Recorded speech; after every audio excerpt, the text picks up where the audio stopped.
I have no idea what the We have hell to is title happening. it now? You have to title it. Oh shit. Okay. I'm Do I just get gonna to read read the it? last line and title it from there. Yeah. Okay. Oh, That's what I'll God. do. Right. Oh, I'm not gonna read the last just line read because the I don't want to get last line? spoiled.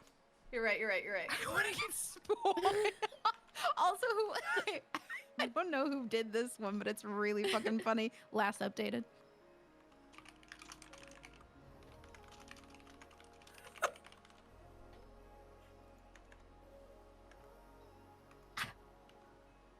I'm gonna be honest. The name of my fanfic is probably my favorite thing I've ever written. How about the coldest cucumber? I feel like cherry's too much. I'm so fucking excited, bro. The This coldest is gonna cucumber. be an absolute shit show. So I when have we no hit idea where you guys are submit, gonna take my beautiful boys. You hit submit, and then once everyone's done, we'll get a list of all the fanfics, and we'll just go from the top down, and whoever's fanfic is, they'll read it. Do we Okay. get to know Perfect. who wrote each Yeah. part? I think so. I hope so. Because audience will be able to vote for every single part and do reacts for every single part. yes. Wait, really? Mm-hmm. And we will All right. as well. Audience, if you want to join, the code is CAES. All right. Got a blast! Dramatic love story. I guess I'll start us God. off. Chat, I'm the last one that to one's- read. I'm the last one to read. All right. It was a windy Tuesday afternoon as Joshy crossed the Wendy's parking lot. He didn't want to have this conversation, but he knew if they were ever going to succeed, he and Jimmy Neutron's mom would have to confront the unresolved feelings between each other. As he relentlessly pulled on the door that wasn't moving, he wondered, is Wendy's closed today? It took a few more tries before Joshy realized the door was a push door. Hanging his head in shame, he pushed the door open and enters the Wendy's. Guys, Confronted Mika's with gonna the have to smell of the read it in chili that had been Katniss's sitting on a voice. warmer in the kitchen for many hours. Miss Neutron, Judy as Joshy calls her, is sitting at a window seat, a melted Frosty in front of her when Joshy approached apprehensively. The next prompt is putting up walls. Oh, that was me. She so noticed do him we- quicker. Huh? Do we not get to find out like who writes each part? I Well, guess that not. was Mika, right? Yeah, who Okay. wrote part 2, Complicated Feelings? Me. She noticed him quicker than he anticipated, and her eyes flicked up to meet his, but caused his heart to stutter. Hey, Judy, he managed to choke out, his throat tight. Joshy, her mouth curved with a warm smile, one that he loves so much, but right now felt a twang of ache as he looked at it. He didn't want to have to do this, but the sleepless nights that have plagued him gnawed at the back of his mind. His morals clawed their way after his thoughts, demanding to be front and center. We have to talk, Judy. He slid into the booth across from the most beautiful woman he had ever laid eyes on. I want you And to he know that knew. it's so obviously Mika and Ashley when y'all are writing. Yeah. Yeah. I can tell you've written fanfic before. Oh wait, I also It's just true, realized does it's the prompt true. change every time? Yes, Yup. That's what I Oh, was I thought it saying. was Didn't know one that through till- line prompt. And I was like, why is there I was the one with the pen one. I'm like, where the fuck does the pen come in? Why is no one Right. writing about a fucking That's pen, bro? Yes. I literally thought that I was didn't the main realize thing, until and like I'm like, halfway through Yeah, that it's happened. a new prompt every time. Mare, can were change it you to be proud one of prompt for mine? a Like, single was I okay, decent? that's what I thought it was, Yeah. because that's how I thought this worked. So I'm I like, can't wait why to is hear nobody Mika read mentioning mine, the guys. fucking Oh my pen? God. I don't know One what's of them- happening. can't Actually, wait. one of them was literally shot with a gun, and I was like, everyone's fine here. Oh, that's Oh, why Brookie, such that's weird stupid. wasn't twists following kept that. fucking happening, brother. Good to know, though. Yeah, I I'm was sorry. just like, you weren't following the prompt, Jason? God. Okay, but like No. this is where things get wild. Yeah. Because We have to I talk, had a Judy. prompt for mine that the person before me definitely fucking hit accidentally. Like No, I Felicia, think thought it think was a for every through line. fanfic, the prompts relate to each other every time. Oh, Because we started out with what? Putting up walls, complicated feelings, okay. a high betrayal. Oh, try hurt. joining the Oh, audience. It like Brookie. follows kind of a storyline. Maybe that's what you gotta do? It kind Yeah, I of. think it like helps like it maintain Uh, direction. I'm Yeah. sorry. I'm sorry for asking Because people. it does like it helps maintain direction, but eventually it just started making it. Bro, this Yeah. fucking Let's ad! Alright, keep going. Okay, and he knew he had to break things off. Judy was married and Joshy wasn't about to be the other man. Not again. Fire. I don't want to have hot bod relations anymore, he said while playing with the salt shaker. Well, we can head to the bathroom and I can change your mind with a nice flush, she said with a smile. Judy knew how much Joshy loves his plumbing, especially in a public bathroom. Judy, you know I can't be looking at pipes when you should be home with your husband. Come on, Joshua. I've prepared something for you. No. They walk into the bathroom holding hands and open the door. To Joshy's surprise, Judy's husband Mario, Princess Peach, and Luigi were all ready to pipe it up. Yeah, this one really went left. See, the best part Who of wrote this is this one? yeah. Jason! That was Jason. Try fucking following that incredible. because I followed that. I thought it was the last one because I thought we were doing 3. You know what's hilarious about this as well? Joshy is a member of my chat. Uh-huh. Dude, it Josh literally came got to my Oh, chat. yeah. And I'm while I was sorry. writing it, I'm like, is this you, bitch? And he's like, Yeah. yeah. I'm like, That's why I was like, who's Joshy? Like, community member Joshy? I literally, I got. Yo, I'm like, Chloe, wait, thanks for the tier 2 for who's 70 Joshy? bucks. Joshy comes in chat. That's me. I'm like, wait. Good are night, you Chloe. Good to see you. Hope you've been good. I'm so sorry. I'm Um, so sorry. Joshy was taken back. He was not prepared for this at all. He was coming to end this relationship, but life had other plans. Here he was in front of Hugh, Mario, Peach, and Luigi. He was not ready to get piped. Hugh was standing there against the bathroom sink, holding a 1-inch copper wide pipe and polishing it with his spit. Judy was standing behind Joshy with her hand on his lower back. This won't hurt much, Joshy whispered to him, or Judy whispered to him. Joshy turned to look at Judy. What do you mean? I'm just trying to live my life the best I possibly can. I didn't mean for our relationship to continue. We were both in a tough place mentally. I'm trying to do the right thing. Now, Joshy, Hugh muttered. With a twirl of his fingers, the copper pipe attempted to do a 360, but clattered to the bathroom floor. Hugh was not the most graceful, and was not blessed with hand-eye coordination. The sound of the pipe hitting the floor made Joshy wince. He turned around his face as fast as he could to be met with the most devilish stare that Hugh could offer. A shuffling noise came from the bathroom stalls. The others were standing, and suddenly, with a loud clunk, Joshy winched hard. Mario had swung his copper pipe at Joshy, striking him in the shin because Mario's only 2'6". Bro, Mario comes back, To the chat. left, That's so Joshy funny. held his shin and let out a cry. That hurt. That hurt. Hey, that's Oops. perfect. Hey, Well, there we Oops. go. I had to turn it back around Yeah. somehow. Like it wasn't gonna be That was writing beautiful. about how Joshy got. With another swing, the familiar sound of 8-bit music began to play. Joshy got the strangest feeling that he was becoming small and flat, just like he was a tiny pixel art animation shoved against a pixel animation that looked just like Judy. Wait, Judy? Judy, how hard did I get hit with that pipe? As if in answer, Mario, Luigi, Hugh, and Peach all came tumbling into this. Wait a minute, video game world? The primary colors and blocky buildings told Joshy everything they needed to know. They were inside Super Mario Bros. First the Wendy's fight, and then one hop, skip, and Yoshi Mlimp later. We're all in an imaginary world. What was going on? Hurry, everyone! Who said that? You called out nervous and borderline hysterical. It's me, Mario! I have a quest for you! Is that? Is that Lexi? I love that I can tell who wrote so everything. fucking good, bro. I love that I can tell. How do you know this cat? Here we go. There's just like something about it. There's also, I read one thing and I was like, Lexi wrote that. And I'll tell you exactly what it was. Not in this one, but in a different one. I'll tell you exactly what and why. Mario, but you're just a rotund Italian plumber with a brother from New York. You're not real, you're a video game character, squeaked Joshy because he was a little nervous. And also his name was Joshy, and they would most likely squeak when they talk. Damn. Get got, Joshy. Get got. Now listen up, bitch, replied Mario, tightening his red hat onto his curly hair. I need you to go to District 13 and meet up with the one they call the Mockingjay. Joshy looked over at Jimmy Neutron's mom, who was honestly looking incredible, even though she was 32 pixels. Joshy looks back at, is this Chris Melberger? No? Who is this? Yeah, it is. Absolutely. Joshy looks at Mario and goes, well, what do you need me to do? But he kind of sounded like a bag of runts when he talked. Mario handed him a portal device, which is somehow the only object in video game world that isn't pixelated. Joshy pressed a button and he was transported to the desolate and sad broken town alongside his cougar partner, Jimmy Neutron's mom. He looked around and life was still. There was barely a sound from the buildings, as if no one had lived here for years. In the distance, he heard a slight whistle. It almost sounded like a Cher song. He was probably in the wrong story. He listened again and focused his ears, and it sounded like a bird call. He felt inclined to follow it and ask the smoke show of a cartoon model.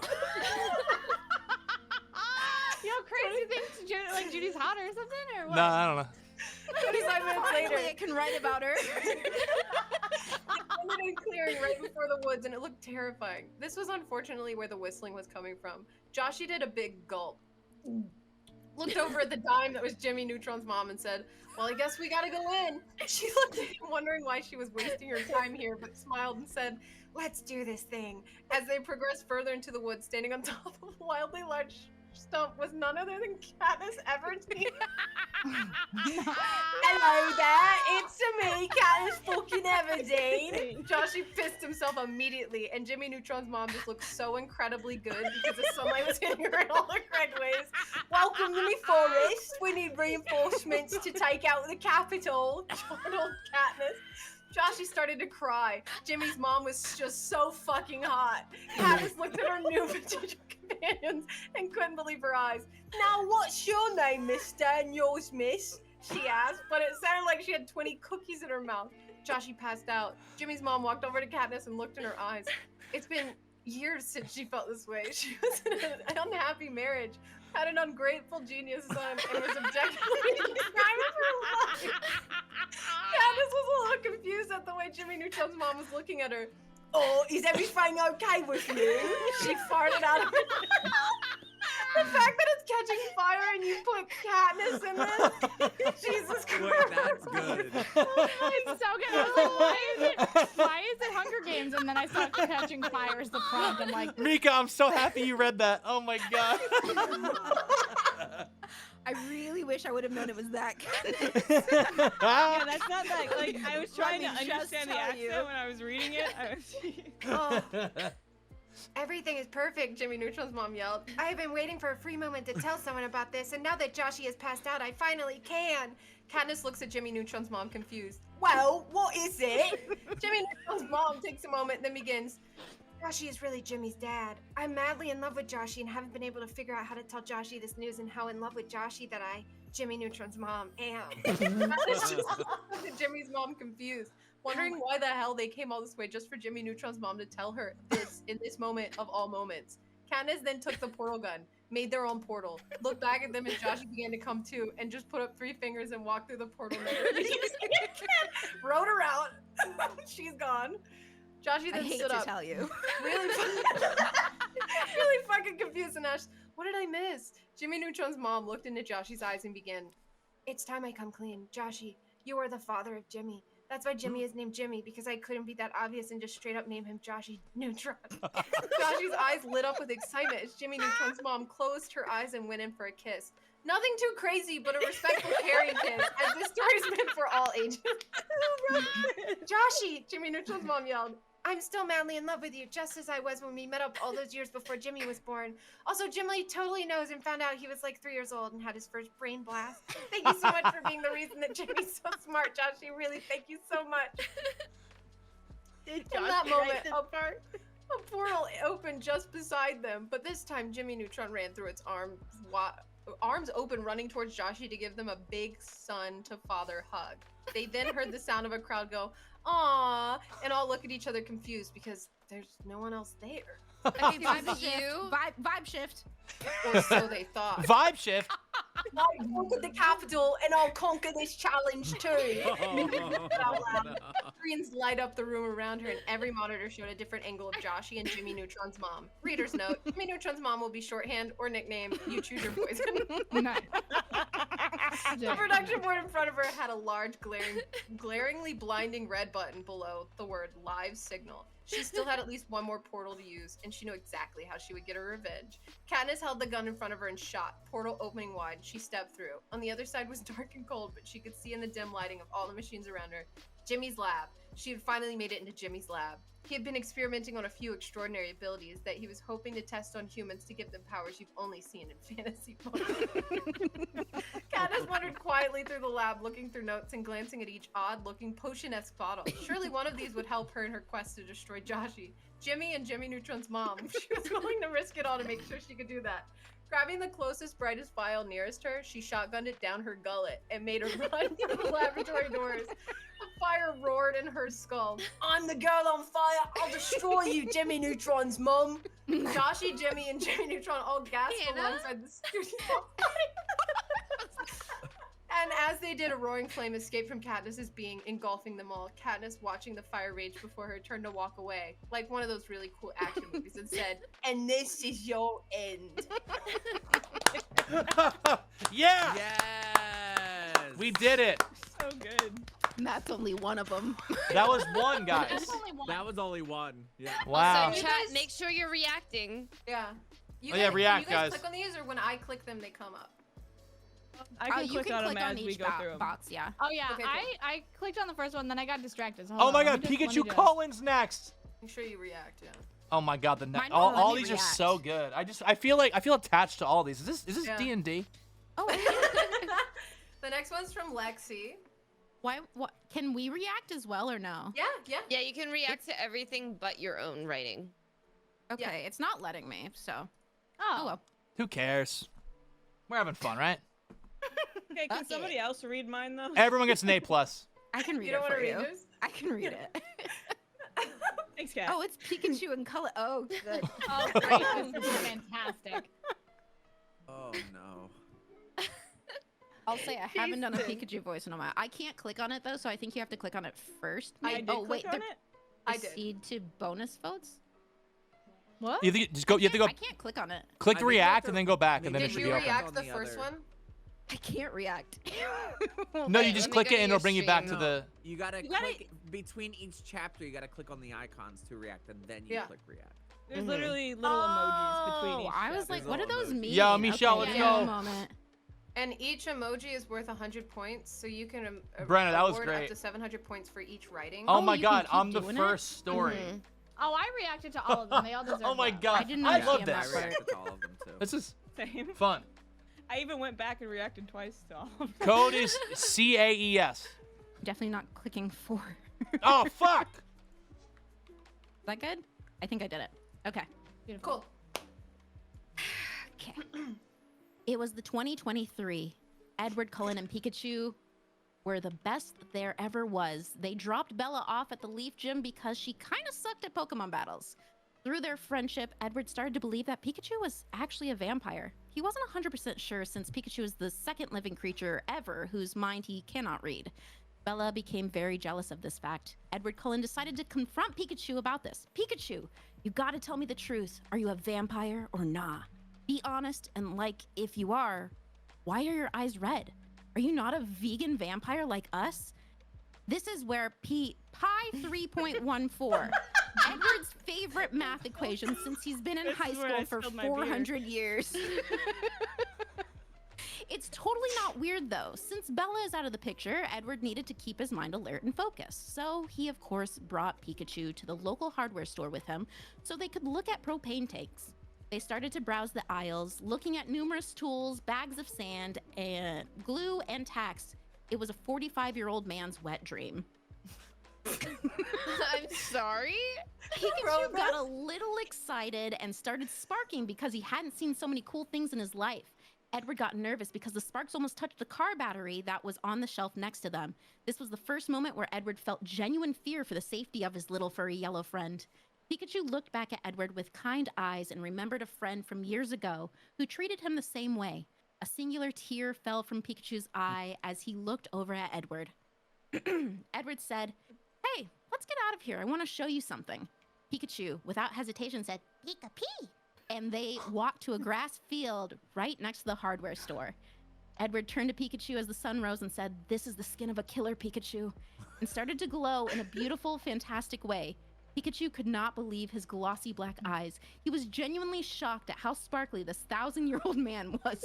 We've wrote changed his, that? we've changed his age a million times. So many. That I Edward did. went I wrote from- that. Everyone went from Mine. 400 to 1,000, and Pikachu's eyes went from red to glossy black. Also, the first prompt was pure evil. The second prompt is propane accessories. I didn't follow This the is where prompt. shit goes This is nuts. so bad. Yeah, this is where shit goes nuts. No, wait, do we have to confess at the end of all of the writing that when it's us, like which one was us? Yeah, after it's read? you can claim your writing So, for so sure. first one was Lexi, right? Yeah, first one was me. Yeah. Second one. Second one was Chris? me. Hey, yeah. And as you can see where I was mid-sentence, that's when I got cut off. But I love the recovery. I do really like, love I do like you. I do like you guessing for sure. like who they are. Yeah. Yeah. Code is CAES. Finally, Pikachu had found someone like him. Pika Pika, said Pikachu as he also started to glow in glittery electric light. Edward's eyes, well, they did what they always did. A weird little glare, but also shock, but also disgust kind of look. But Pikachu, as Edward's newest best friend, recognized that look as a look of endearment and support. He had spent a millennia on this earth and never found a hot-blooded creature that sparkled just like him. He grabbed him in his stone-cold hands and tucked him in tight, giving him an embrace that he had been craving for so long. Tears, that's me, my bad. Tears fell to the ground, but neither of them knew which had shed a tear first. Unfortunately, reality started to sink in. Edward had found someone to relate to in terms of his differences, but there was only so little time for an immortal life to lead. Pikachu, he whispered, I never want you to leave my side, but I would never curse anyone to live the life I have. That was the countdown. That was me. Great. Not the countdown. I'm gonna be honest, the I end of his fully life. ignored the prompt of mine for this one because I was like, no thank you. Perfect. Bella freaking walked up at this moment and started staring at the two of them. Edward knew what stare she was giving because that's all Edward and Bella do. This time was different. Edward and Bella stared at each other like they just ate a bad salad, but what was surprising is that Pikachu joined in the 1 hour stare. Pikachu didn't know what to do. They wouldn't stop staring, so Pikachu didn't stop staring. We can't be sure what was happening in this stare triangle, but everyone knew it was sex. Christopher! It's not mine! What the fuck? It's Ashley's! It was Ashley! What, me? This isn't mine! Jason, I you said guys, it's it's mine! Jason, This the is one- It's mine! Luxie's! The person who doesn't know it's rated all ages. It's Jason. Okay, you guys just have to look at guest star if you want to know whose this is. It was a sex Why am I stare getting triangle. blamed? Some say it was electrifying, most say it was boring. The stare was ending. Everyone felt satisfied as they released their diamonds and or sparks. It was time to move on. Edward looked away and said, Bella, I can't do this. Your eyes suck everything out of me, but Pikachu's eyes put everything in me. Pikachu knew that it was time, so Pikachu casted thunder and, in his flustered state, narrowly missed Bella. She let out a muffled, lackluster scream as she jumped Damn, that back, tucking pickup. her hair behind her ears. Hey, what the hell is going on here? Oh, sorry, that was too much emotion. Hey, what the hell is going on here? She fidgeted with her fingers, struggling to maintain eye contact now that a thick awkwardness fell over the trio. Edward sucked in a deep breath, frustrated that Pikachu's attack missed. It's hard to kill a vampire, but lightning was one of the surefire ways to do so, but not if they expect it. Oh my god, what a term! Pikachu gasped, realizing his critical error in aim. A small noise escaped him, barely loud enough for the others to hear. Bella, Edward interrupted the deafening silence. Get out of here. You never should have come here in the first place.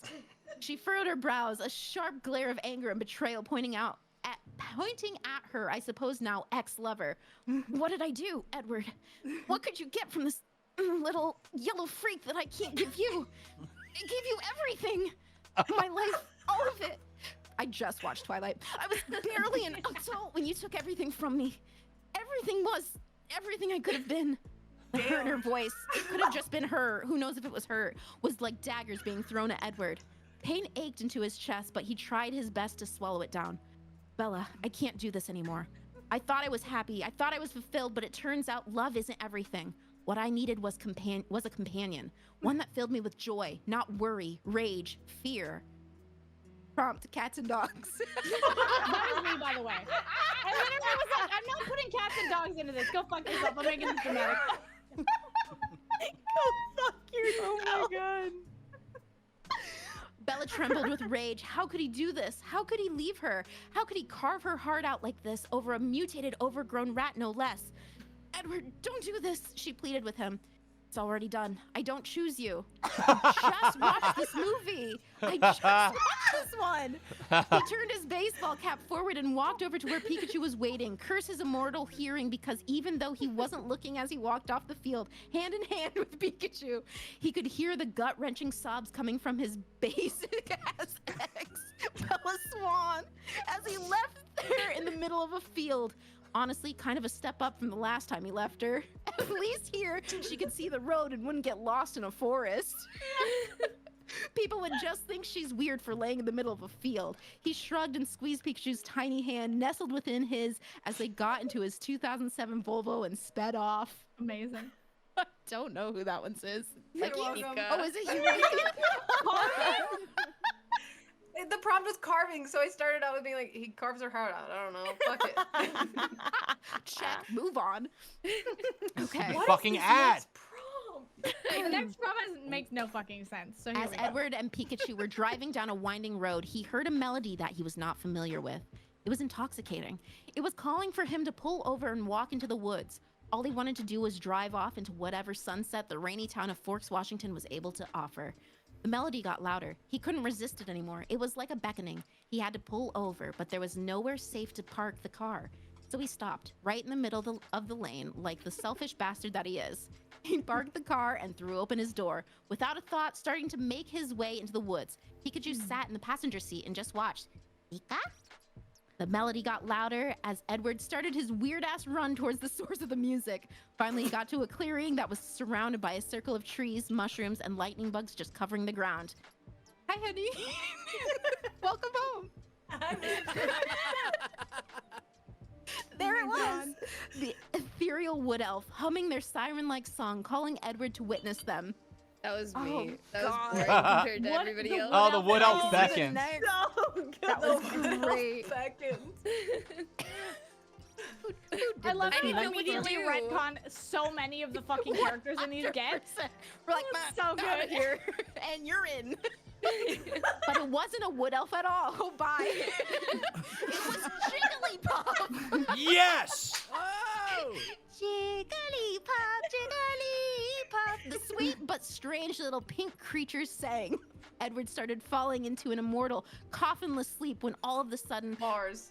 out from behind Pikachu walks his ex and long-distance pen pal. This had to have been when we stopped reading the beginning of the fanfiction. Yeah. That's right. That's right, Edward. You aren't the only vampire becoming a Pokemon trainer on the side, and it looks like my little Jigglypuff is putting you where I wish I was when I was around you, to sleep. Bars. Like a damn dog, Edward was being put down for his last and final immortal rest. I don't have ad block, Because guys. he had a weird stare sex moment with Bella and Pikachu in a field.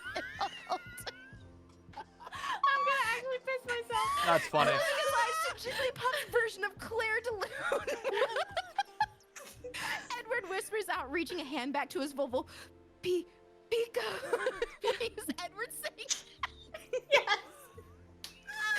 Like he can hear his tiny baby boy whisper, Pikachu comes running towards him. More like, I don't know, hopping or something. He only has those little, tiny baby feet.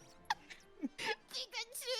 And with that, a lightning strike spreads across the sky, but no one is harmed. Jigglypuff realizes what is happening, and grabbing Pikachu's hand, they decide to leave the shit show together. One stolen 2007 Volvo and two broken-hearted vampires later, Pikachu and Jigglypuff start their long journey home to Cincinnati. The end. My God. Very good. That So was good. beautiful. Who was the last one? Was that Luxie? Yes, Look, yeah, I was gonna say, I know people's writing for sure now after the first one. It's great. Yeah. Okay, I need to. Okay, I have to react to all of them. Yeah. I Yeah, was yeah. like, I Do was your reading, I reactions. wasn't reacting. This Yeah, next who's one's this list? Leggies. Yeah, this next one's me. It's called Ghostface I'm and Ready. SpongeBob. Mm-hmm. Oh boy. All right. I didn't read it to title it, so I have no idea what's going to happen. Perfect. Hold on. I gotta get into my narrator voice. I'm so sorry. Hold on 1 second.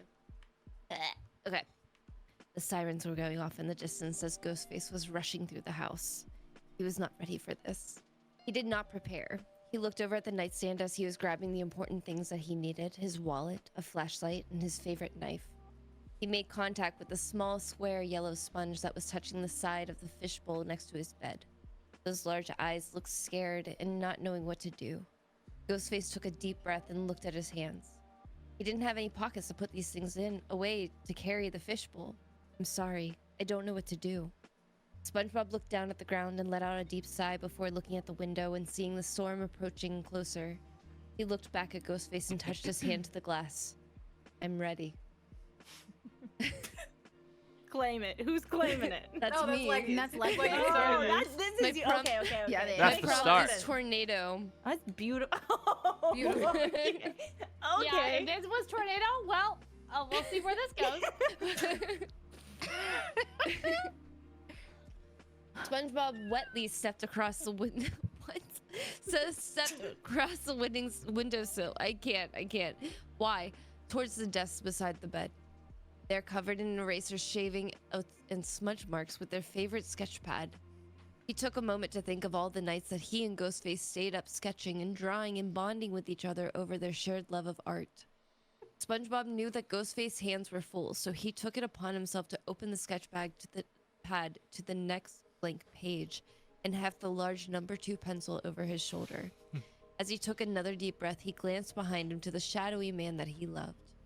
He's our last hope. If we're to survive the oncoming storm, we need him.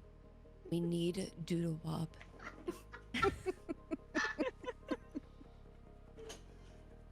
Even under the mask, SpongeBob could see the apprehension pouring off of Ghostface in waves. Sure, he couldn't see his expression, but SpongeBob knew every inch of the man's body. Knew that just by the way Ghostface's shoulders were curving inward, that his love was terrified, not for himself, but for SpongeBob. Do it, Bobby. I'll be I'll be here the whole time. Hold the pencil like I taught you to. Hearing those Why do you have to do a little Sorry. Hearing those supportive words from Ghostface, SpongeBob nodded and turned back to their sketchpad, where he began to furiously scribble the outline of his biggest nemesis, Doodle Bob. Every stroke of the pencil brought this demon to life, and by the time the pencil left the paper finally, SpongeBob was covered in sweat. Prompt, we love drawing. What the? How do you go from tornado to we love drawing? I don't understand what happened here. Who was that? Hey, Mika. I knew it was you. We all knew it was you in my chat. 100%. I kept saying Mika or Ashley. Mika or Ashley. I knew it was Mika because of because I was like, it's either Mika or Slay, Ashley. we've only The read part that 2. sold it, This is I the was like, third it's one we're fucking reading right Mika. now. Do it, Bobby. that part, I was like, There's one name that I've heard Mika say a lot in like Bobby. It's just, yeah. it's gotta I was be. like, I saw Bobby and I was like, oh, Mika. It's Mika. Sue me. Whatever. Incredible. I'm excited. This now one this gets wild. one's good. This This one goes fucking nuts. Oh, the ending is the climax is wild. Yeah, Joe, you kind of missed like the first 2 hours. Ghostface, not a stranger to a sweaty Bob. So someone explain it in chat. I want to talk over leggies if possible. Read that one back for me. What was that? Yeah, They're we can start that lovers. out. We can start that fresh. What does that mean? I said that very defensively. This one's not mine. My teeth This is hurt from Ashley's. smiling so much. I'm in It's pain. Pull it together. We got this. Go. You got this. Okay. All right, hold on. All right, here we go. Ghostface, not a stranger to a sweaty Bob, tilted their head with an assumed smile. But before the two could enjoy the moment any longer, a terrible, earth-shattering sound began to assault their ears. Go ahead. All right, ladies. leggies, yeah, read this. Where are we going with this, bestie? Go nuts. Come on. So this part makes me feel like it's Lexi, the keyboard stuff. Am I right? If you need help with this, I could also read it if you. Oh, you're perfect. That was That was good. really good. That was really That's good. great.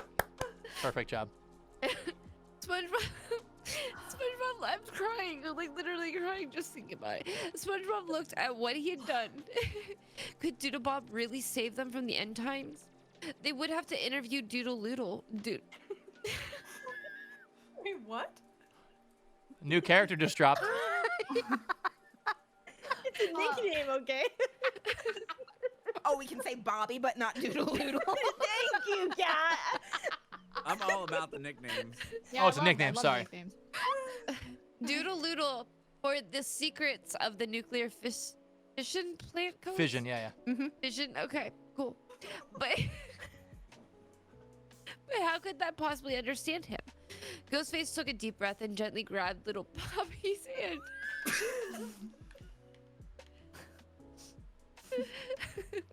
We can fucking We lose can my make it. We mind. can do this. We can make it through this.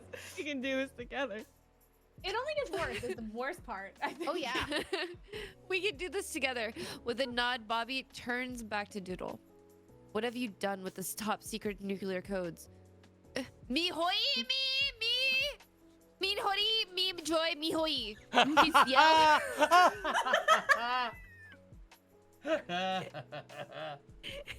He yells, flailing his body around. The prompt was interview a celebrity. So I was like, Doodle Bob's like kind of a celebrity. For all of us, yeah. It works. Yeah. Me hoi, me noi. I don't know what to do. Which is so funny because when you grab the pencil, I on my side pause and said, "Me hoi, me noi." I'm like, Chad, what noise does Doodle Bob make? And my whole chat just starts spinning. It's so good. It's so good. The nuclear codes helped us with our story, though, chat. And So with we're that, good. Doodle Bob took off in a mad sprint. We have to catch him, Ghosty, but I don't think my legs can carry me fast enough. Ghostface stared. Bobby, this is what I trained for.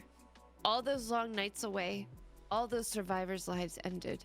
There will be no final girl this time. Nice. Bars.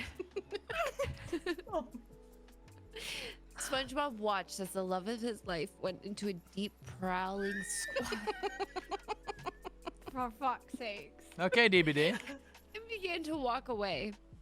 He saw him take... I'm literally crying. I can't.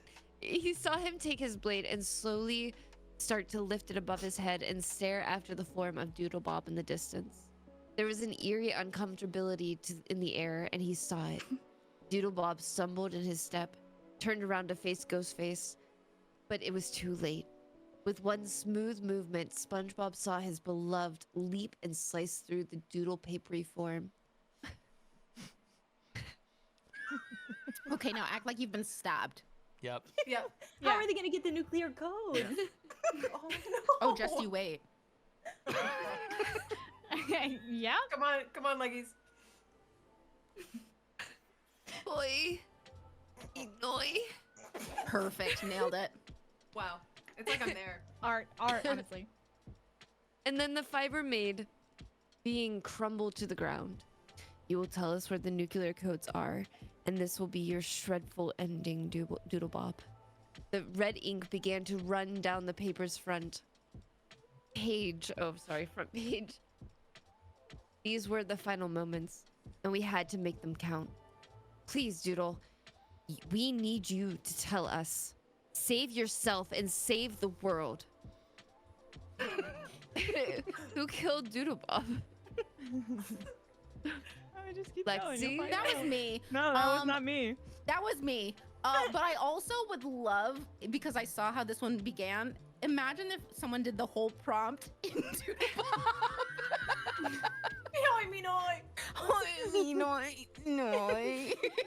So good. Sorry, I stabbed Doodle Bob. Don't Noi. worry, it keeps going. God. Noi mi hoyama. Hoi noi. Doodle Bob yelled as he laid there with a massive paper cut. Ghostface looked at Doodle Bob. This creature who couldn't resemble his Bobby asked him, "What's your favorite scary movie?" Doodle Bob pondered for a moment and replied, "The Ring," which shocked Ghostface because this was the first time Doodle Bob opened up for them. Ghostface put his knife down, crouched next to Doodle Bob, and took off his mask. Whoa. Once the mask came off, a red beaming light emitted, shredding and lighting Doodle Bob ablaze. What the fuck? Doodle Bob was now Doodle Dust as the head of Cyclops appears wearing Ghostface's garb. What the fuck? Oh fuck! This only gets better. SpongeBob couldn't believe his big white eyes. Ghosty was in the X-Men? SpongeBob was such a massive fan he couldn't hold it in. Do you know Mystique? He blurted out. Cyclops turned around and said, yeah, she's my best friend.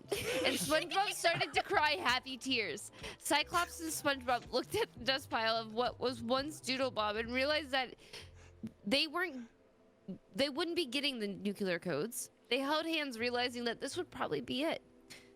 They had minutes left together, even though they just met. What can one do when you know you're going to die? Cyclops grabbed the yellow sponge and pulled him towards his ghost face garb. SpongeBob looked up at his beaming red eyes and whispered in a frantic but accepting way.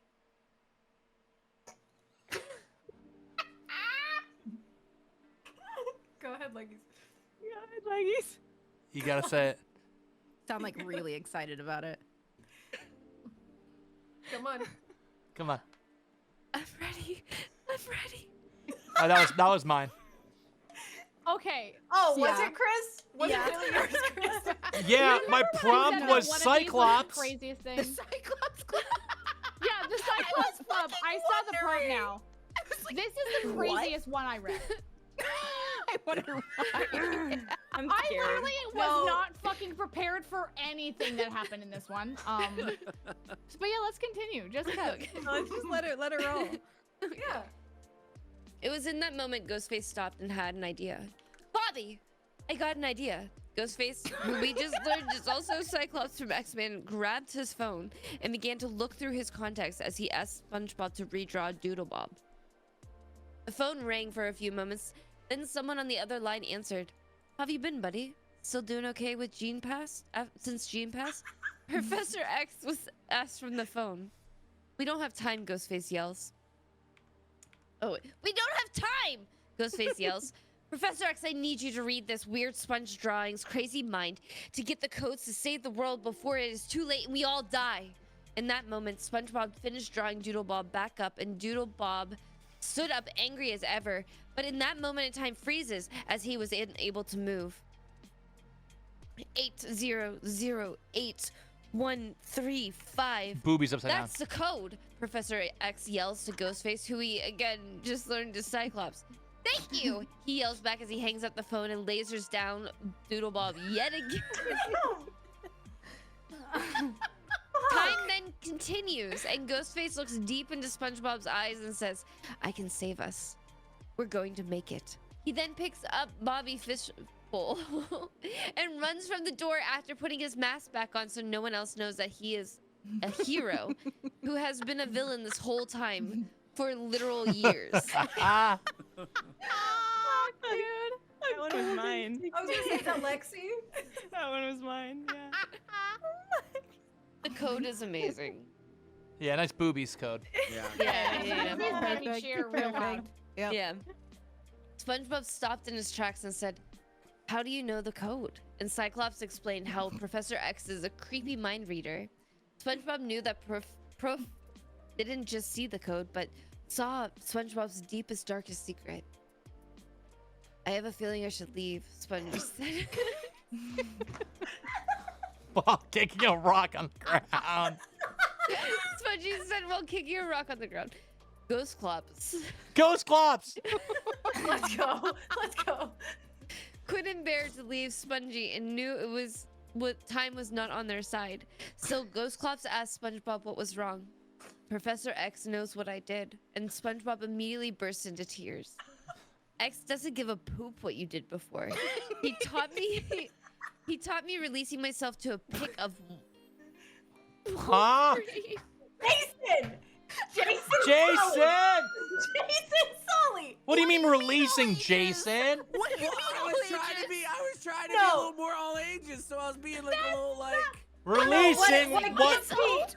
Was it a Instead of zoo? saying shit, you say poop, but then you say he was caught releasing himself to a pick In the of same No one sentence. knows what that The means. same I honestly feel I sentence. would have preferred you said masturbate. Wait, can I say something though? Can I say one thing? I'll Yeah. let releasing slide because he made the word ghost clops a thing. That's Okay. That's fair. That's fair. Okay, That's perfect. true. I forget. Yeah, I there is forget balance about in all things. things. Okay, Okay. Sick. Okay, dope.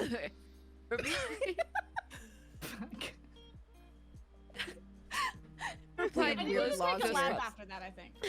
I know. Let me take a sip, dude. Let me just Rally Yeah, swig. take a sip. Yeah. yeah. Rally swig. Is release better than cummed? I don't know. Honestly, I Hey, think hey, they might babe, be I'm together. about to- babe, I'm about to release. Watch out. I would rather die. That's fanfic, what? baby. You know, Yeah, there's always shit in fanfics that There make is. you want Yes. to just burn your eyes out. Yeah. I your thought eyeballs. I So there did you go. well. I You thought did- it you was did just good, like, you "Alright, did this good, isn't that you bad." did great. You hit You did fanfic great. for sure, You but hit- there's you always a hit point in AO3. fanfic where you are reminded you are reading fanfic.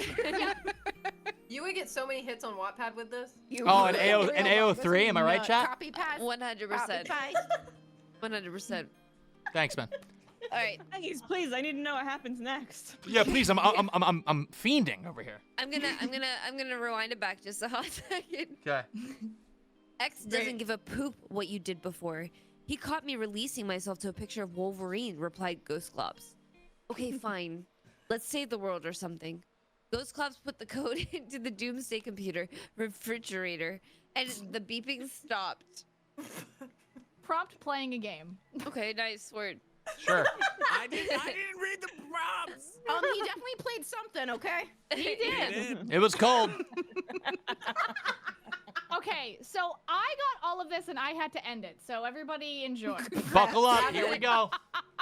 Leggies, you got this. Okay, I won't cry. You won't.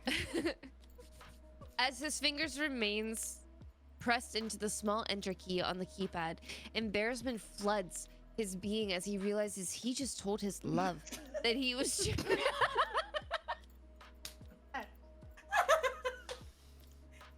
Jacking it, please. Better than cummed. Yes.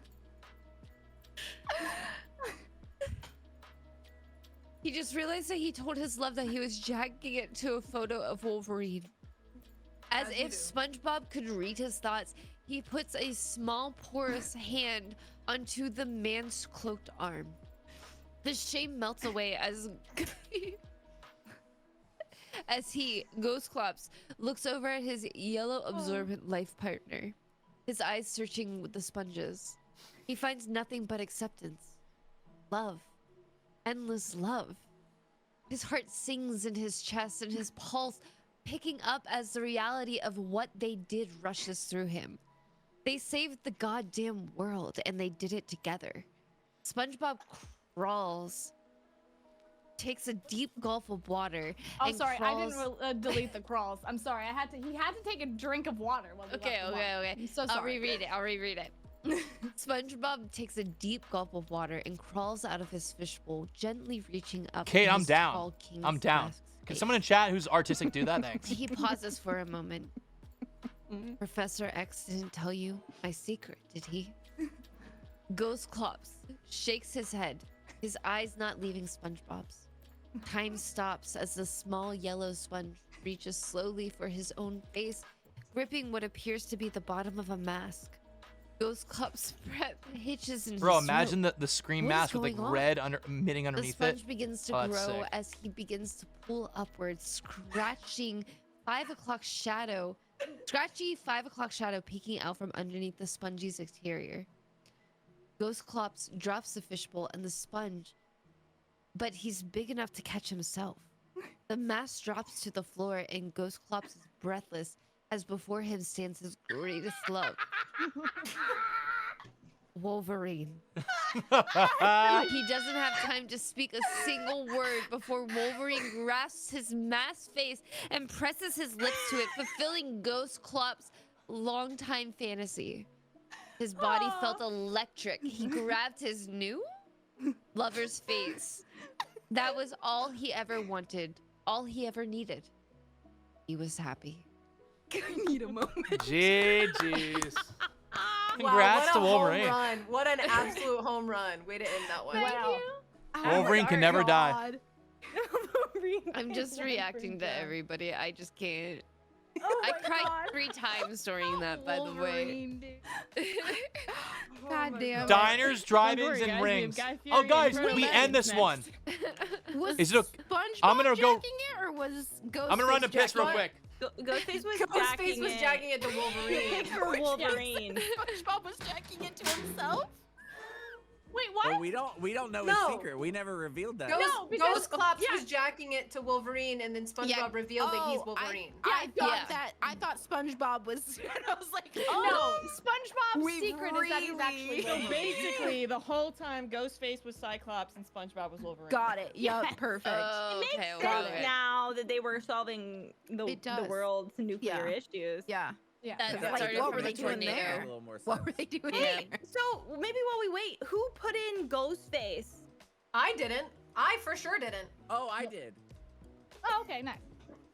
What made you I say, think if of it wasn't Ghostface, Mika, there's only Jason? one other person it could have been in chat, in Discord. I thought maybe somebody was. There's like a trend of people buying ghost masks and Yeah. having sex in them. Yeah. I was like, who in here has been on horny TikTok about Ghostface? Jason. What? Jason. What? Jason, do you own a Ghostface mask? I used to. Oh. Oh. Jason, are you fully listening to their conversation Case before you answer closed. that? Case Jason. closed. I know what it Jason did not. means. Jason has no context. The way that Jason can't really move too much because of the scarf. Jason, I it wasn't that can't. long ago that you It's- didn't even know what horny on main means. Are you sure you know Bro, what this it ad is so annoying. Well, I was excited that was a thing because it's like, oh, that's just me all the time. Yeah. I got the hiccups. Oh, no. Alright, Jason's reading is next. This one also goes Oh, everywhere. Shit. Diners, drive-ins, and rings with Guy Fieri and Okay, Frodo okay. Baggins. So I just obviously I start this. Yeah. Do you I- not want to I read the whole actually thing? tried for the prompt there because it said corrupt sheriff. Things make You did. so much more sense. Wow. You know, I was wondering where sheriff came into this. Wait, you don't get to see the prompt? No. You only no, see we your own don't see anyone prompt. else's. That's why I thought it was one for the entire fucking thing. So I was like, what the fuck is happening? Yeah, because For all Ashley of put the pin, the prompt. Yeah, but I'm like, I don't know where the fuck. Nobody's talking about pens. Why? She was like, Also- because apparently everyone's forgotten the prompt. Yeah, I'm like, what's By the way, happening? we have homework tonight. Before he reads, you guys. So Jason is the Me first energy. one, and I am the second one. So you just know that before he goes. This is a really. I'm Yeah, this really is- excited for This this. is my first time writing in 500 years. This You is got the, this. Great.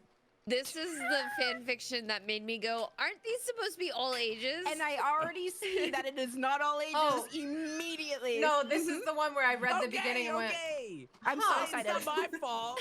No, I go didn't for it, Jason. read. Go for it. go ahead, Jason. But now you can. Once upon a story time or time, there was a hairy footman called Frodo.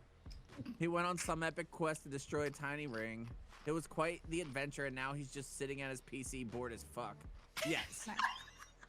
He got an ad with some blonde dude named Sheriff Guy Fieri selling upside down cock rings. Frodo knew this was targeted just for him. He went on search for the one up. My prompt was also antithesis, by the way. Upside down cock ring to rule them all? While on this search, he decided he needed to meet this Guy Fiery sheriff person. So Frodo decided to start to Google. While on Google, he decided instead he just wanted a normal cock ring, and then an upside down one seemed a bit too much work. Like, really, man, how does that even work or fit or go on? I don't The know. fact that you're making Lexi write this part about cock rings is fucking hilarious. It's really killing me. Yeah, not like not like the ring he walked across Mordor with when he was with his friends back in the day. When Frodo finally found Guy was like, "WTF, dude? My name is Guy Fieri, not Guy Fiery. Please stop." Also, it was a scam ad. I don't even sell rings, much less cock rings. But hey, have you ever been to Flavortown? No, Got it. that was good. Because I have been to Flavor. No. Okay. What? Frodo searched his mind. Frodo searched his mind, his brows furrowing. Flavor Town, can't say I have.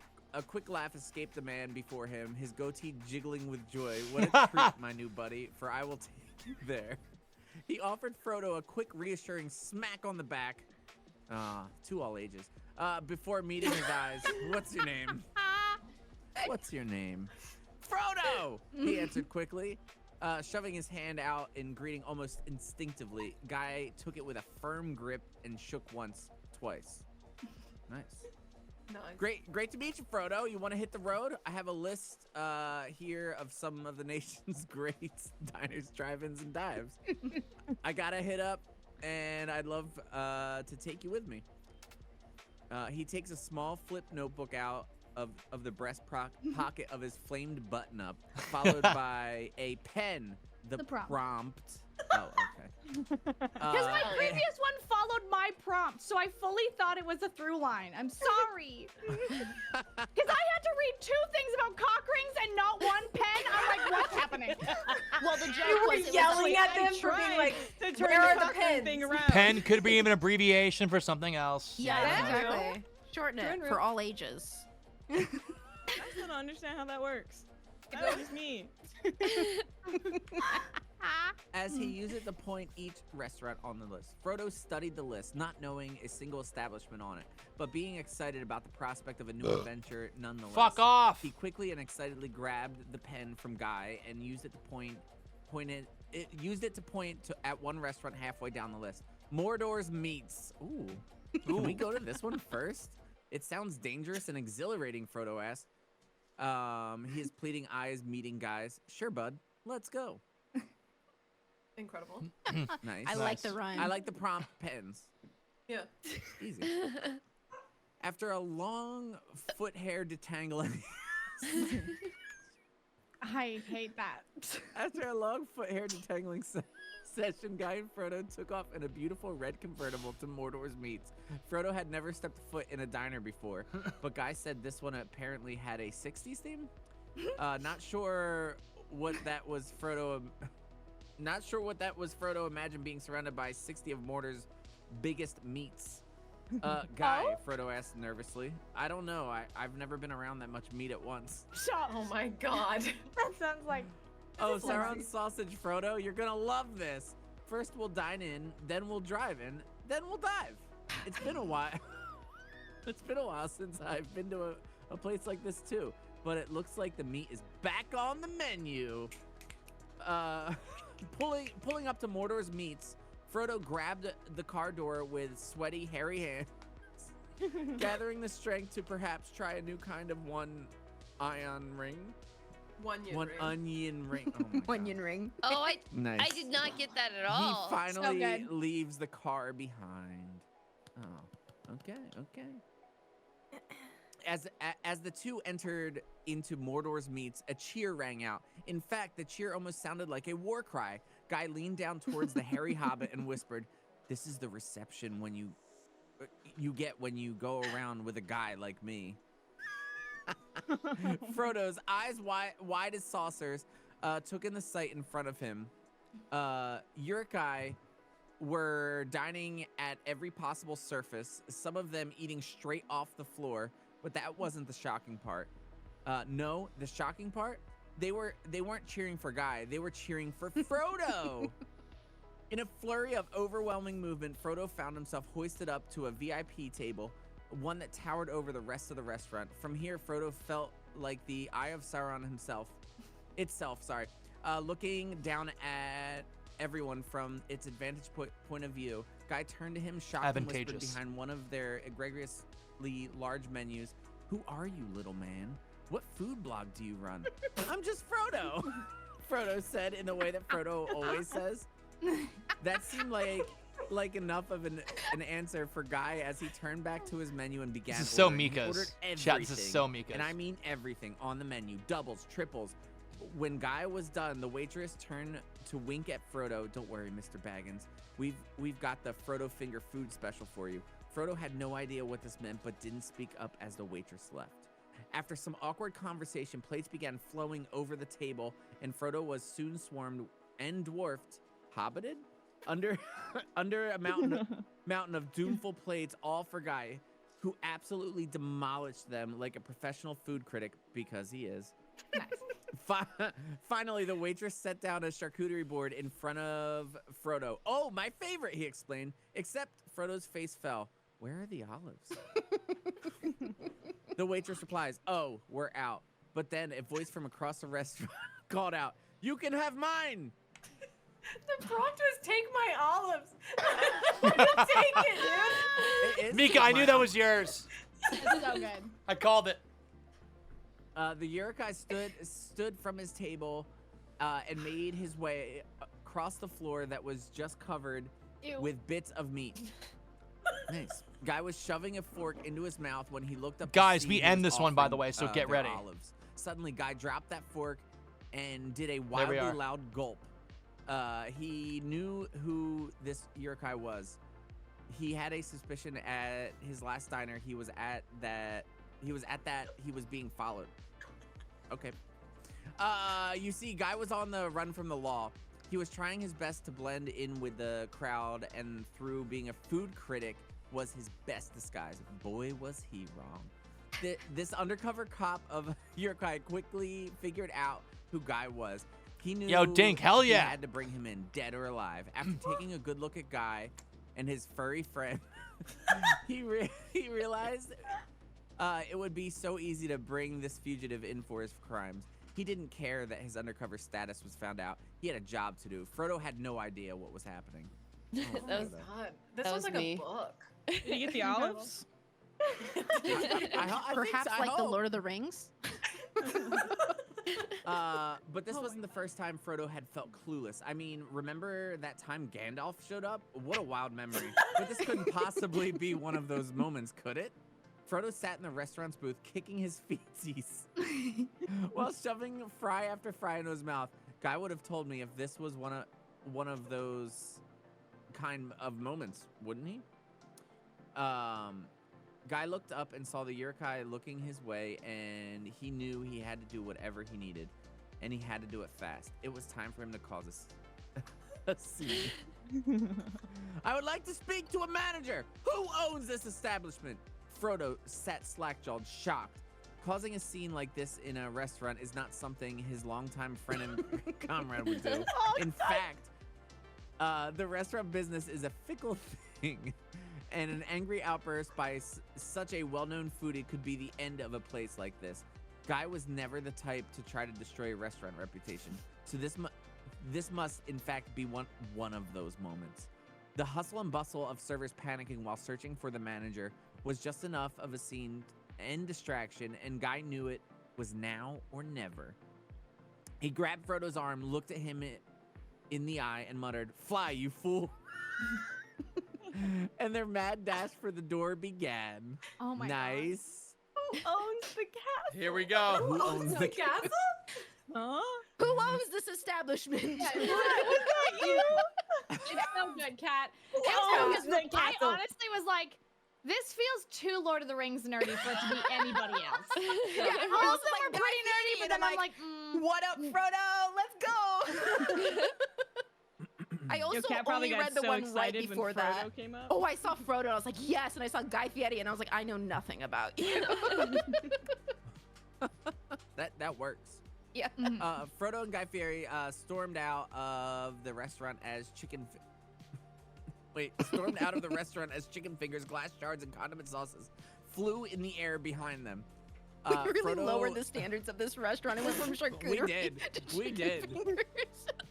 Frodo Sorry. looked to the sky as a dragon swooped down and nudged him atop its back. Frodo looked at Guy as the dragon stood there for a little bit and gestured for him to join. Guy looked at Frodo, looked behind him at the chaos of the restaurant, and did a classic white man smirk smile. Give us an example, Frodo Chris. was a little confused and repeated the gesture to join him on the dragon. The chaos and volume of the happenings in the restaurant was increasing as both guys were standing outside of it.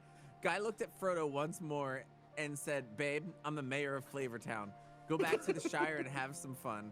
Almost instantaneously, the restaurant exploded with shards of glass, fire, barbecue sauce, burgers, onion rings, that one guy who barely tips, and more shot in all directions. Guy Fieri was evaporated on the spot. There was nothing left except for his stupid fucking white sunglasses and his Trump 2020 sticker that was on his wallet. Oh my god. Frodo flew away on the dragon and after a fortnight landed finally in the Shire. He slowly approached his home and there waiting for him were 12,000 femme-presenting hobbits of all shapes and sizes. Frodo had a lot of work to do. Good thing he had the one ring to rule them all. The end. Saw the prompt. Hera. Thanks. Yeah, I just saw. I was like, Wait, we what wrapped a it up with the twist. cock ring. What a twist. We did wrap it up with the cock ring We for did. sure. You should wrap wrap it it up. It all Yes, comes please back. wrap it up. Wrap it up. It I all still comes understand back. how that works. Yeah. Oh you my don't God, have- wait. It's okay. It's Tom- okay. Tom You Nook don't and Bald need to know Harry this. Styles, yes. Okay. Nah, because I'm excited for this one too, coming up. Yeah. Hungover Okay. Horizons. This is Cat's What is Prompt. this? With Oh. Tom Nook and bald Harry Styles. This fucking ruined I me. feel I'll like be honest. Luxie put bald Harry Styles. I in don't as know a why you favorite would think pick. that, Leggy. It feels so long Your ago stream since I saw this one. morning, I saw I your think- new emote. I think I ended this one, but I only read the one before mine, so I don't know how this one starts. Yeah, yeah. That's the fun part because I'm like, Oh, Adam, I we've popped got- off. This we've is my gone first off one I the wrote rails. for. Oh, Okay. Am I the one who read all of every single one? I Yeah. think No, I read them all. I You read were them in a, all. And I think you Luxie. and Luxie were muted or deafened when we unmuted and we were like, we should just read the last paragraph so we have more time to write. We were like Yeah. try hard reading them all. I I read got- almost all of them except for like the last two. Because I definitely unmuted and I was like, y'all, I read slow. I can't read this all in this. Oh. Okay. All right, go ahead. Get us in. There he stood, bald Harry Styles, hands slowly rubbing against his newly bald head. But alas, they do not slide smoothly, for there is an aggressive friction for which he has never prepared. There's only one man I trust to give me a product to cure my ailments, and off he stepped. In the distance, the bright lights of Nook's cranny lit up the horizon. Off Harry raced, knowing he had little time before the doors would lock and he would be closed out from his favorite shop. Please, Tom, I need your finest lotion. Tom stared out the front windows, glancing toward the panicked screams outside. Seeing bald Harry Styles sprinting towards the cranny, he races toward the door to allow his friend in. Prompt, rough, because I was like, okay. Yep. All right. Tom fumbled with the lock and didn't know what he was about to open the door to. Once he was able to unlock it, bald Harry Styles stumbled in out of breath. Tom, I need you. I need you to help me find the best lotion you stock, said bald Harry Styles. I like how it's always bald Harry Styles. Tom was Wait, it unsure of better. where Tom was unsure of where his request was going. He looked around to try and spot the lotion aisle, not asking any questions. Although all he had were questions. Silently, Tom Nook led bald Harry Styles to the lotion aisle. Bald Harry Styles took a deep breath and looked at the shelves, overwhelmed by the options that were laid out in front of him. Tom, I don't know what lotion works best. Tom looked at Harry and tried to figure out the best way to ask the following question. What do you need this lotion for? No. That was me. I'm nervous. I need it. I need it to escape, replied bald Harry Styles. I need to Chat, move this is my mine. shiny bald head up so I can crawl out of this tiny, tight tunnel and get off this island for good. I'm sick of all the animals who live here. They don't speak English. They just jabber and make strange sounds. My roommate is a deer who eats bugs. I'm tired of it.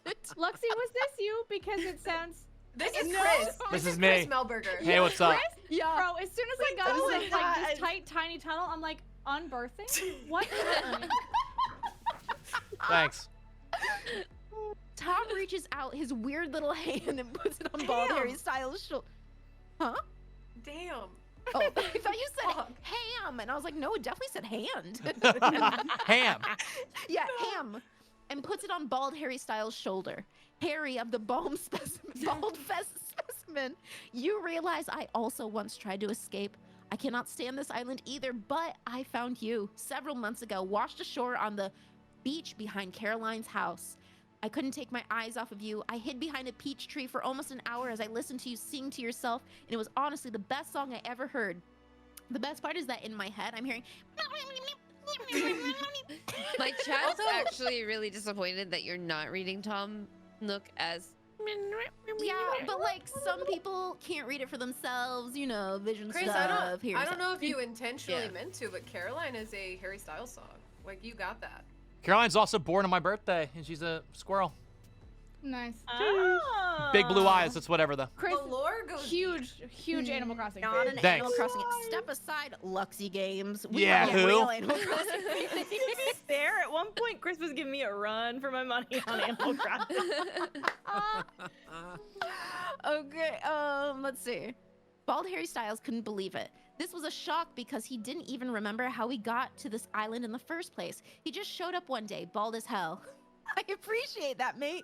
Not many people have said I make music. That's their favorite. Sorry, I didn't do the accent. Tom looks at him confused. Really? You seem like a superstar to me. Harry laughs a little before saying, I was just playing. I was in a mega boy band that was worldwide and we sold millions upon millions of albums. But standing here with you is honestly the coolest I have ever felt in my life. Tom can't believe what he's hearing. This bald, beautiful man is actually happy to be in his company. People usually despise me. I'm a landlord for Nook's sake. Wow, this is different. What should I say next? I'm a little nervous, to be honest. The sun starts to set and the moon pops out. The fact that you popped out made me viscerally upset, by the way. Sorry. I did not like that imagery. To be fair, I had 5 seconds. I was like, oh shit. Nice. Flop it out. It's a moon. It like gets dark and then There's the moon. That's how it works in Animal Crossing, right? 100%. He shakes the thought from his head as he grabs his favorite lotion from the highest shelf. He offers it out to Harry, his head gleaming magnificently under the fluorescent lights. That means a lot to me, Harry. I love your company. Gosh, we all do on this island. You give KK a run for his dang money, but if you don't want to change your mind, if you really want to go, take this, and I can help you leave. Harry, bald as hell, ponders for a moment before taking the lotion and thumbing the lid open. Giving it a gentle squeeze, he inhales the sweet scent escaping the bottle. It smells like berries and a hint of mint. It tingles his nose in just the right way, causing him to wiggle it back and forth. Oh my god. A small smile spreads across Nook's face, his eyes meeting Harry's. Harry stares at his friend, seeing the pain behind his blue eyes. He didn't want to lose Harry, not now, not when they had only just begun. Bald Harry Styles paused, deep in thought, his eyes not leaving Nook's, a beat. Then he opens his mouth. Tom, you said you tried to leave before. Why don't we try to escape together?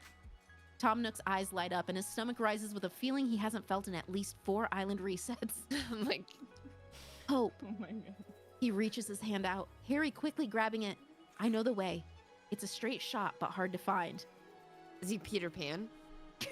the best shot in the West. Ashley, is that you? Look, I'm like, I don't know how to get there. So it's like the shot to leave is the best shot they have. I tried my best. Also, I had a detour Let's head because my westward. chat fucking demanded to know what the lotion smelled like. They're like, Ashley, what the fuck does the lotion See? smell like? So not to throw out anything, I haven't read the rest, obviously. I literally thought you were going to like torture him and he was going to turn into an animal. When he was wiggling his nose, I was like, Oh, Harry staring on the island. Tom Nook, you bastard. Hand in hand, the two leave the store and Tom Nook leads them to a location only he knows about. There they see it, just in front of them, a large door with bright red lit letters just above it spelling exit. Bald Harry Styles stops for a second to stare at the door, then looks down at Tom and says, wow, this was really just here the whole time, huh? Tom just looks at him and replies in strange beeps, boops, and sounds that Harry doesn't understand. It was in that moment Harry realized how strong his love for Tom really was, because this entire time Harry couldn't understand a single word Tom was actually trying to tell him and was making it all up in his head. It was in that moment Tom let go of Bald Harry Styles' hand and steps forward, blocking Harry's path. Looking up at Harry with a not so friendly smile, Tom begins to yell. I don't know if this actually is meant in beep bop bop bibbity bop boop boopy. Type Animal Crossing word. Okay, so it is that. Okay. Bald Harry Styles just looks at Tom Nook in total shock. You can't go this way yet, prompt. I wish there was a gasp option. Yeah. I know. Tom takes the lotion out of Barry Styles' hand. And Who the sprays fuck it is all this? over him. Oh, because bald Harry's Barry. I Bald like Harry, that. Barry. Was this Luxie? Nope. That's Jason. That's so Jason. It's Jason. It's a new That's word. so that was Jason. created. It's Jason. Like, I was like, Ghost Ball? it feels left field. Barry thought, this isn't an escape, it's a distraction. I'm sorry, we really got past the sentence of the lotion is spraying all over him and didn't immediately go to Jason? Yeah, because we were I was distracted distracted by by Barry. Apparently. We heard Barry and heard nothing else. There. I tried. Barry Styles' hand and sprays it all over him. Barry thought this isn't an escape, it's a distraction. Barry turns around and starts running from Tom. Liz, but exactly. He's so looped up. He's slip sliding all over the place. He runs back to town square to see that the whole village of animals dressed up that he couldn't understand are all just standing there with axes. No, cries Barry. He knew this beautiful island has turned on him. He was hoping for an escape, but it looks like he's about to become Tom Nook's next soup. Barry starts making his way through the weeds and trees that someone seemed to have forgot about. He finds a tree and hides behind it. Then Pietro appears out of nowhere and swings his axe into the tree. Barry thought he was a goner, but not yet. Something fell from the tree that gave a faint buzzing noise. It was a beehive. It fell right on Pietro's face, and he's allergic. Time to key. A loud buzzer sounds over and over in Barry's head. Sitting up in his plush $1 million mansion, Barry remembers the night before. His first ever night drinking, and boy had he gone overboard. Shot after shot while playing his favorite game, Animal Crossing. The ache in his not so shiny but still bald head is immeasurable. And what was he even drinking that he was having such wild dreams about his favorite landlord, Tom C. This is Nook? crazy. Gathering all his strength, Harry, not so styled, leaves the comfort of his bed for a refreshing ice-cold shower, singing like he always does. Harry starts to compose his newest single, Hungover from Your Horizons. A song he will, in his heart, dedicate to his intricate but bizarre drunken dream about Mr. Nook. It was all a dream. It's always Wow. just a dream. He had a hangover. That was my prompt. First, oh, I was First like, hangover? Oh Damn. Baby's God. first hangover. It's Harry beautiful. leaned his bald head against the tiles. I cannot tell you how bald his head was. Against the tiles of his shower and kept belting his heart out. I'm hungover from, I'm not singing this, from your horizons. I'm wandering all over your island. You are the apple of my eye and the cherry of, the apple of my heart and the cherry of my eye. My little tanuki on a seaplane, I'm gonna fly straight home to you. Perhaps everything that happened had been a liquor-fueled dream, but Harry had learned one thing. He was bald, but he was also beautiful and worthy of love. Oh my God. I'm gonna read this to Moosh later. Whether that had been Tom Nook's platonic love as his landlord or the love of another human who probably has hair, Harry felt loved, and that was worth more than any sacks of bells could buy. Last update, 12/24/2014, chapters 39 out of question mark. And sorry this took so long. I promise the next chapter is coming. I'm already halfway done with it. I was in jail for tax evasion, but I'm out now and can't wait to keep writing. Thanks for all the love, and thank you to Tate. Tate for beta reading all my chapters. Talk to you later. Mika! We need to that's send. so good! We need to send so this to glad. Lizzie. I'm literally gonna piss myself. That ending. Tate just popped in and said I did not agree to get thrown into this. When I wrote that, Tate Amazing. was in chat going, whoa, whoa, whoa, whoa, no. So good. Oh, this next one is fucking Oh my solid. God, the Andy Sandy. I'm gonna get another drink, but I'm ready. Oh, God. Sweet. I'm making sure Oh, it yeah, reacted Lexi's to done. everything. This is Lexi's, so. God, I literally. Just before we dive into this, Andy Sandy, that's Adam Sandler, right? Yes. Wanted it to make is. sure because it took me about 5 minutes to figure that part out alone. So The best part is I was with it for Andy Samberg, or not Andy, Andy Samberg. but that's what I kept confusing It's it with Andy- because it was it's not Sandy, and I was like, Andy but it's not Samberg? that one. It's not It's that Adam one. Sandler. No, it's Oh, it's Adam totally Andy Sandler. Sandberg for me. Oops. Andy Samberg. So They're I need interchangeable, it's everybody to fine. know, in case They're you like the same didn't person. realize what the fuck Andy Sandy comes from, that I just decided to have a Halloween costume in Mika's Discord specifically. But I So- wanted it to like rhyme. Yeah. And I basically bastardized Adam Sandler's name and then just took a really zoomed in picture of his face. And that's what I've been this whole time. And so Andy Sandy was born. Ashley has been Andy Sandy in my Discord for over 2 years. But how it? But is I literally didn't join Discord. Adam last time because I Andy just or saw Andrew you Andy, and you know what I mean? Sandy and didn't know who it was. I I just- thought it was that's what Andy happened to me. Sandberg. That's okay. Andy's not actually related to Adam at all. Don't No, sweat. literally, Chris, there's don't no sweat. logic. It's just who I am as a person. It does not Fair. at all mean Okay. Adam. Perfect. All right. It's not you. But okay, It's Dick me. can become Richard, Adam can become Andy. I will not be taking any questions. No, you're right. You're right. That's fine. You're right, you're right. I disagree with both of them. This has been 3 hours and I'm having a blast. Yeah. Such a I good know. I'm fucking like, oh time. my god. All right, Go Lexi, for take it. us This away. is really good. Okay. Oh? I clicked like 17 buttons. Okay, everything's fine. Okay, I'm scared. Dolly Parton flips her long blonde hair over her shoulder and leans on Andy Sandy. I can't believe the world gave each other us, Dolly says in her honey sweet country accent.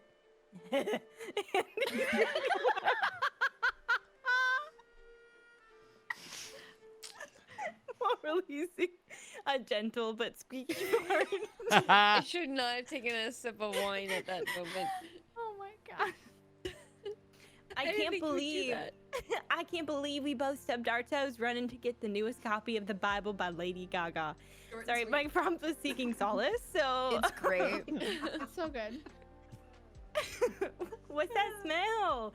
Dolly asked way too loud so everyone around her could hear. What is wrong with y'all? I did a butt wrong with thing. us? Andy I hate replied super quiet while pointing to his ass.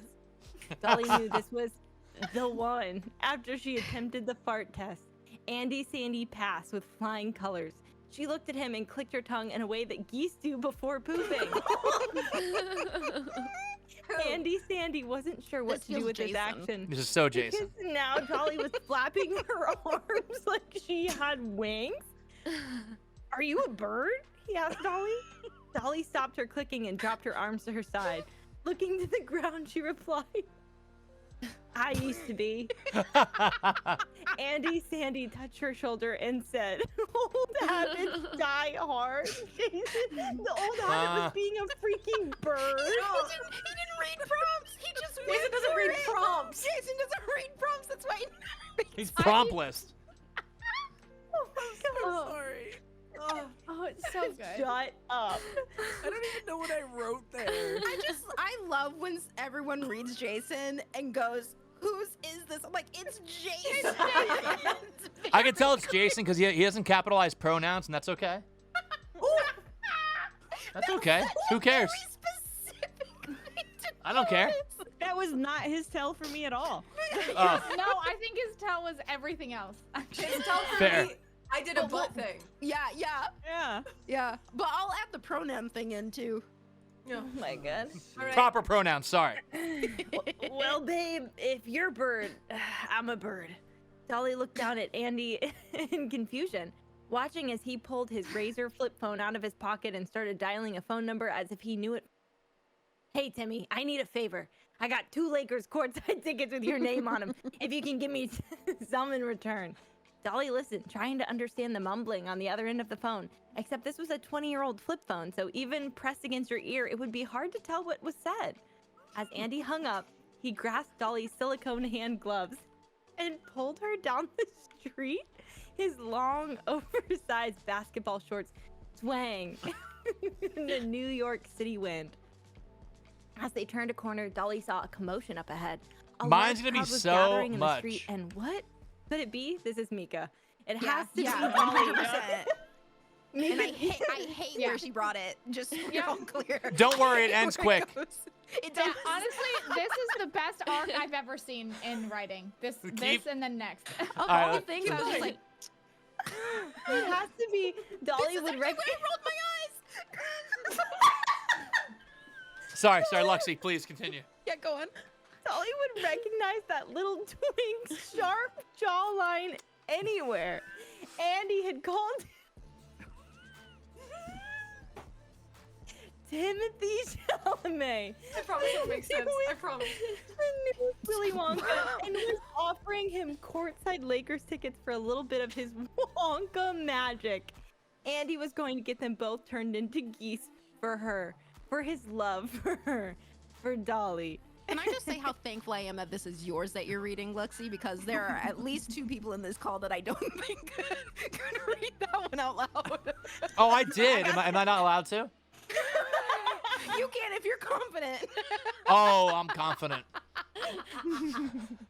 Okay, sorry, keep going. Oh my god, no, it's fine. I'm just trying to figure out what Willy Wonka Timothy Chalamet sounds like. Everybody listen up and quiet down, the magical, mystical twink said to the crowd while waving his hands in a weird manner. I did just that! I am Timothy! You're Timothy. That was the second eye roll, just so we're all very clear. Please welcome my friends Andy, Sandy, and his gorgeous, gorgeous wife. When did they get married? Dolly Parton! I think I blacked out reading. It was after the fart test. Yeah, they got married. That was marriage, actually. That's what marriage is. That's their vows. They're going to be testing out a new Wonka product for me to help promote the Wonka movie. Now that the strike is over, let's go! Andy guided Dolly up onto the soapbox that Timmy Wonka was standing on as Timmy Wonka turned to them. He produced a box of candy from his Jealous, and that one was gargantuan just pocket. red, and it was great. Andy and Dolly took it, slamming it back with no chaser, and Dolly was filled with love and light as she and Andy sprouted wings This is my favorite. and flew. Timmy Wonka shed a tear watching them go. Oh my fucking god! My next prompt up- was a golden ticket. That's fair. That's It's a good fair. prompt. This You were next like, up, I favorite need a little twist. twink. Favorite twist. Thank you, Kat. Oh my god. As the tear came out of his eye, Timmy Wonka fell into a vat of hot liquid chocolate. This fucking kills me, dude. Kill Timmy. Just kill him. Damn, Cat. With it, like That wasn't in me. one sentence. That wasn't me. That was I didn't kill Timothy. I'll take responsibility. I'm I sorry. did love sentence, it, but I Chris. did love it. The way that I Chris knew this was Chris because Chris gave away. He was like, "Who's on fire?" Andy Sandy, and I was like, "God damn it, Chris!" Oh, The sorry. way that Chris had to read through several. Where's the versions of smut? Timothy Jorby's Chalamet just being wait. Called a twink, and then write a response is incredible. And his choice was And he to was kill like, him immediately. Kill and the fuck twink. it. He got here a twink and was like, "This guy's gotta Damn, die." Chris. Hey, we introduced a new one. Just wait. Spoiler. Sorry. Well, hey, This- you guys. This paragraph, this Go ahead, whole Lexi. section Everyone- really gave me everything. Yeah. Let's go. I'm sorry. As the tear came out of his eye, Timmy Wonka fell into a vat of hot liquid chocolate and died immediately. Andy and Dolly flew away giggling to each other, unbeknownst to them that their magic candy friend's life stopped. I woke up this morning and Anthony crawled out from underneath my bed, and this is how I'm ending my day, and it truly feels so surreal. They were You didn't know he soaring- was there? I put him there, actually. Fair. They were soaring, they were soaring for what feels like an eternity, dodging planes, creatures, mountaintops, and more. But Andy Sandy noticed it was starting to get kind of hot outside. To their surprise, they had flown for so long, they somehow ended up in, well, the opposite of heaven. I thought it was an Icarus moment. Waiting for them at the gates of hell was Satan himself. He was rocking a black leather thong and dancing, yes! And dancing to some pop music from the early 2000s. Welcome, he said to Andy and Dolly Parton. They were perplexed. Surely we were decent people. How the heck? I mean, how did we end up here? Are we dead? Is this some sort of sick joke? Andy walked over to the kind of hot devil and threw a punch his way. Just make sure he wasn't dreaming.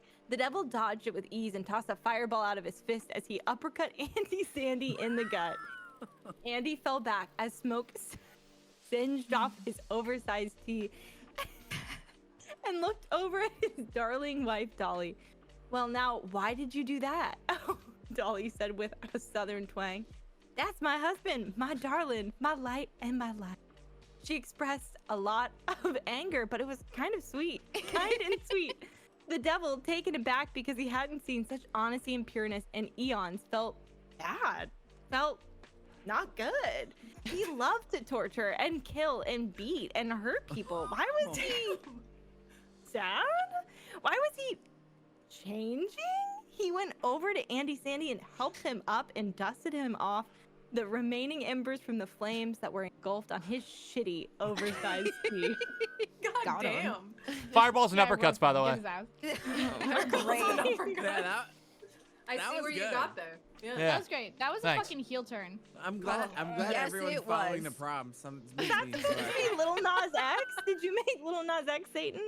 No, but sure. Oh, okay, because he's like in a thong in hell and is. Yeah. Well, not Just a real every Satan. devil Hey, or man, we've demon in seen a the thong music is Little Nas X, you know? Whatever. But, you know, we can. I'm Sorry. down. That's fine. I'm sorry. Andy looked down at his stomach and rubbed his 16-pack of abs. They were magically put back. Dolly looked at the devil and crossed her arms. Wait. Put back. I think we're talking about different people. Now you know that wasn't kind. Satan looked down at the fiery pits of hell and felt ashamed. He didn't know what was happening. I think you need a lesson in kindness and love. Good people out here don't just go around punching people with flaming fists. Dolly said while tapping her stiletto heel. Author's note, how did they turn back in? The author's note. Oh, I forgot they were birds. With each word. But like maybe it was like a bird mentality, you know, like maybe True. it was more Yeah. physical. Maybe it wore yeah. off. Yeah. It was just You're right. candy, by the way. It was like a momentary thing. Yeah, it was like birdish. Yeah. Each word that poured from Dolly's mouth came a sense of guilt to Satan. He's never felt this before. He didn't understand. Violence is never the answer. That is a lesson that you should have been taught as a wee one. Andy Sandy didn't really understand what was happening because he just kept looking down at his sick abs with confusion. What happened? Is he still alive? Now, what did we learn today? Dolly will admit that it is not a thorough lesson, but she was hoping she got through to the devil enough. Don't punch people with fiery fists, Satan said with a meek voice. Nice Okay. teaching. Prompt was That's good. Teaching. I love it. Me. Leggies. That was good. Like you said, this is a teachable moment. Okay. I had to, what else did I do? Hey, what was your prompt? Oh, teaching. I mean, I'll let you know. You Literally could ignore teaching. the prompt. Yep. I don't know who does that. Reminder You're to ignoring ignoring the prompts, Jason. Reminder I to chat. hated my Andy prompt for Sandy this one. is Adam Sandler. Just a reminder to bring us back. Yeah, Perfect. It's Adam Sandler. Because no one in this remembered that. Fair. Not true. There were feel so like we many had to people that know talked it about to his remember shitty it. oversized I t-shirts thought it- and basketball I shorts. thought it was Adam Sandberg. Adam Sandberg, who's that? Andy Sandberg. Cat, we had to know it to remember it. Adam Sandberg lives down the road from me. Listen, Probably. hi. All right, well. All right, Satan, I'll leave you with a choice, Dolly said in her southern way. She held her hands out in front of her, placing them palms up between her and him. Andy Sandy stared at them in that deer in the headlights way he always does. Okay, sugar, you have to decide. Are you built for the dark, bitter, and hot flaming world of hell? Or is it time to escape and choose a sweeter life in Georgia? Full of sweet tea. He's from Nashville. Full of sweet tea and The everything. devil goes down to Georgia. Oh, good callback. Song reference. Ariana, no, that's a fake person. Got him. True. Sorry. And everything a girl could need. Dolly just looked at him, waiting to see what he would. He's never been given a choice like this before. A choice and freedom. A choice in a life filled with light. But did he deserve it? After what he tried to pull with Andy Sandy and then sweeter than sweet tea on a summer's day, Dolly Parton? Could he accept her offer to run away without being riddled with guilt of hell he had built and forced others to suffer through? I don't know. I don't think I could ever be worthy of a lighter life sentence, Dolly. Oh, honey, you don't have to deserve with everything you've done so far. You just have to make a change and live a sweeter, kinder, and gentler life with every step you take going forward. You can leave hell to me. Oh my She God. winked and began to walk away toward the gates of hell. Dolly Parton, don't go to hell. Zane looked down on his hands, and there in his grasp was a refreshing cold and sugary glass of sweet tea, a lemon wedged on the side of Stubborn, the we have not gone yet. Also, I'm so excited, dude. I'm so coffee excited. versus tea. Please share it in the I love Discord when that you so can. much. Also, this next one is mine, and I want everybody to know that this solidified in my head that everyone had the same prompt. And when you see my prompt, I want you to, you'll see why. Because for very some excited. goddamn reason, it works with mine. This whole thing.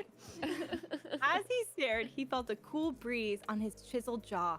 He looked up and suddenly he was standing in a yard, a beautiful summer's day surrounding him.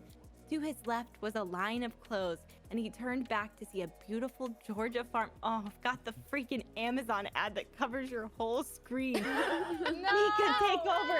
Go, Mika, go. A Georgia farmhouse nestled between some trees. A tear fell down his cheek. Dolly, back in hell for some reason, smiled. She put out her hand to Andy Sandy and he took it. As they grasped hands, they felt their fingers elongate and thin. They shrunk, their faces more. As they turned back into the beautiful geese they were before. They locked eyes, speaking only through their goose mind connection now. Shall we go, sugar? We have a whole world to see. Goosely Parton's eyes locked with Goosety Sandy's, full of warmth. Goosely Parton. He let out a joyous honk in reply and took flight, Oh my tucking his God. little goose feet against his underbelly as he found a familiar air current. Goosely followed close behind, honking after him as they found their way from the hot, fiery depths of hell, now free of Satan's grasp, at least for now. Before they knew it, they were away from the screams of the damned and backed into the beautiful clouds. They kept pace with each other, almost smiling with their goose bills, diving, rolling through the wind. They had waited a long time to feel such peace. Goosely felt whole again, feeling the wind through her feathers after having flesh for so long. Secretly has wings. So when everyone started turning like I was a goose, I'm like, so secretly has wings, you were a bird. And so I thought, I'm like, oh, everyone has these. Everyone has this prompt. So I made it go back to Jason's bullshit thing match with your prompt. Okay, The they were talking about last one being is geese. mine, and I hated my prompt, by the way. Perfect. Perfect. Can't wait. For, So well, good. for Guy Fieri's, I had 60s Diner, and I was like, everybody's got 60s Diner. It makes so much sense. It was in that moment Dolly and Andy realized how much money they could make as the first goose TikTokers. Whoa! Goose talk. Ooh, They got then him. flew to the nearest Radio Shack store. What the hell? Lexi, to buy a cell phone big enough for them to use their goose feet and feathers to operate. 2 very short days later, TikTok got their new meme/dance that went completely viral. Every well-known TikToker, Twitch streamer, YouTuber, kicker, influencer began recording and streaming their own version of Dolly Parton and Andy Sandy's new viral goose dance. Then they came out with their new single, A Long Lost Goose Love, where Dolly sings and Andy and Sandy rap. They became the richest goose couple in the world, falling deeply and forever in love, but always living with the fact that their love will never be as strong as Joshy's and Jimmy Neutron's You're mom. wrapping it all up. I'm so glad this was after that story, because before. And also, after SpongeBob and Ghostface. Yeah, wow, what the hell? It was in that moment SpongeBob and Ghostface started knocking on the door, asking for a ride. Dolly opened the door. No, go, Mika, go. Dolly opened the door, being the kind and lovely goose that she is, and simply says, I'm a goose now. How do you expect me to drive? Ghostface then explains that the state of the world as everyone knows it depends on them. So Goose got Dolly Parton and good Andy Sandy picked them both up and flew off into the sunset to save the world. Yes! Influencer. Oh shit. Jason and pals, Influencer, Yes. by the way. I have important stuff in 4 pals only. Someone from chat cooked. Holy shit! That's So good! That's Oh, stubborn. That's stubborn from chat. Someone in chat absolutely cooked. That Holy is shit. that is We're already getting weird. fan art for the fanfic. What? We've only Really done. fucking good, dude. Oh, Okay. By the way, I know we're not this is how done I show my reading. chat because I'm lazy. Wait, look at the prompt, by the way, of that. Yeah. So good. I know Influencer. we're not done reading the fanfics from our first round, but I want to do more lobbies of this game. No, we have to. Yeah, we have Yes, to. we have So to. down. Absolutely, yes. This is free.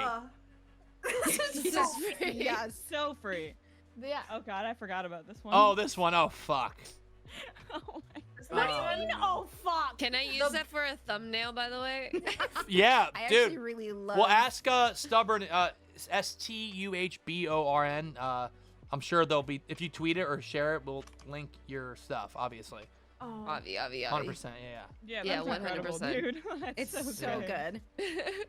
This next one's called The Bald and the Yeah, Goofiful. the bald and the goofiful. I read. As it should I'm be. really excited for this. I really liked my Yeah, intro. Stubborn. get That, to dude, read that's so this, Ashley? legitimately good. Yeah. You're fucking talented I'm as hell. so excited. W's in the chat. Chris, all my guys in chat for Stubborn. Let's go. Actually, it does go places. I just want you to know. Okay, and I was cool. one of Really the early excited. writers. And not so- Disney World. It doesn't go there. Not Disney World. Oh, sick. All right, cool. No. Okay.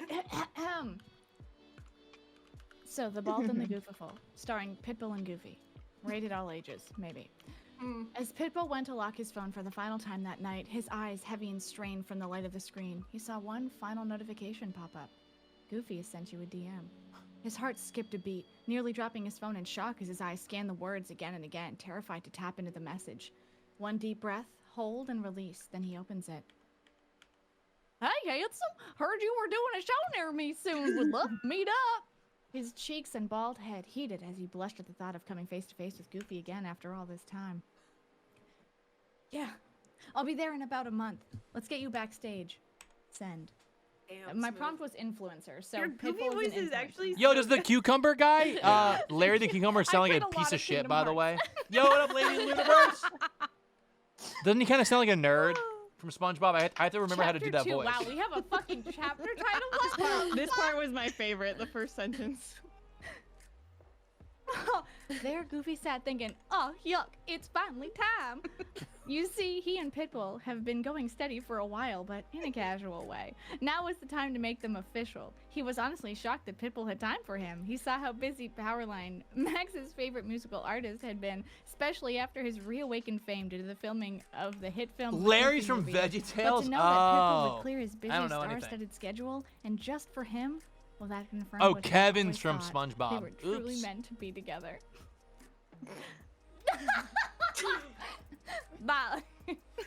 My private jet is Thank you. landing, and I can already see him waiting on the runway. I may be his Mr. Worldwide, but he is I always and forever, and I cannot wait to be able to hold him in my arms. I've traveled the globe and sold out shows, but never have I felt a nervousness like this. He's there, waiting for me, and now's our moment. Prompt unsinkable. Damn. Their unsinkable love. You're welcome. God bless. Hi, it's beautiful. Yeah, It's I'm so proud of you. fucking good, dude. I'm so proud of you. Sarah Michelle and Trashy Brunette, thank you guys for the So resubs, by the way, as Okay. well. Thank you. Goofy walked off the jet, eyes wide open, looking forward to his one true love, Mr. Worldwide Pitbull. He stopped and thought to himself, "It's time. Giddy up." He took a deep breath in and started to walk up to Pitbull. Pitbull sitting there waiting on his majestic white stallion named Bob. He What's stepped down from his This is horse Jason's, to embrace for Goofy. sure. Goofy's ass, nice. He is so excited. This is Goofy Jason's. then closed his eyes and leaned in, preparing to kiss Mr. Worldwide. They held each other long as this was their first kiss, and fireworks began to fly behind them because Pitbull was is a little extra like that sometimes. As they stopped for a moment, Goofy heard Pitbull say one thing under his breath between kisses. Is this Lexi or Jason? This isn't me. This is That was Lexi. me. Oh, it's Lexi, sorry. It's because Lexi types in all one. Oh, no, I got That's Jason's. why I forgot. I have Jason's, actually. Because remember, Lexi was like, I just put my stream of thoughts down. I just wrote whatever came to my head. It's so I good. love it. It's so good. Oh my god. Pitbull was in heaven, like he sang many times before. The bigger they are, the harder they fall. And Oh, he wait, fell I end this hard for one. Goofy. I end this one, chat, I think. He knew he had a show in just a few hours and even less time before No, he I don't. Never needed mind. to get to the sold I out almost arena end it. for Okay. sound check.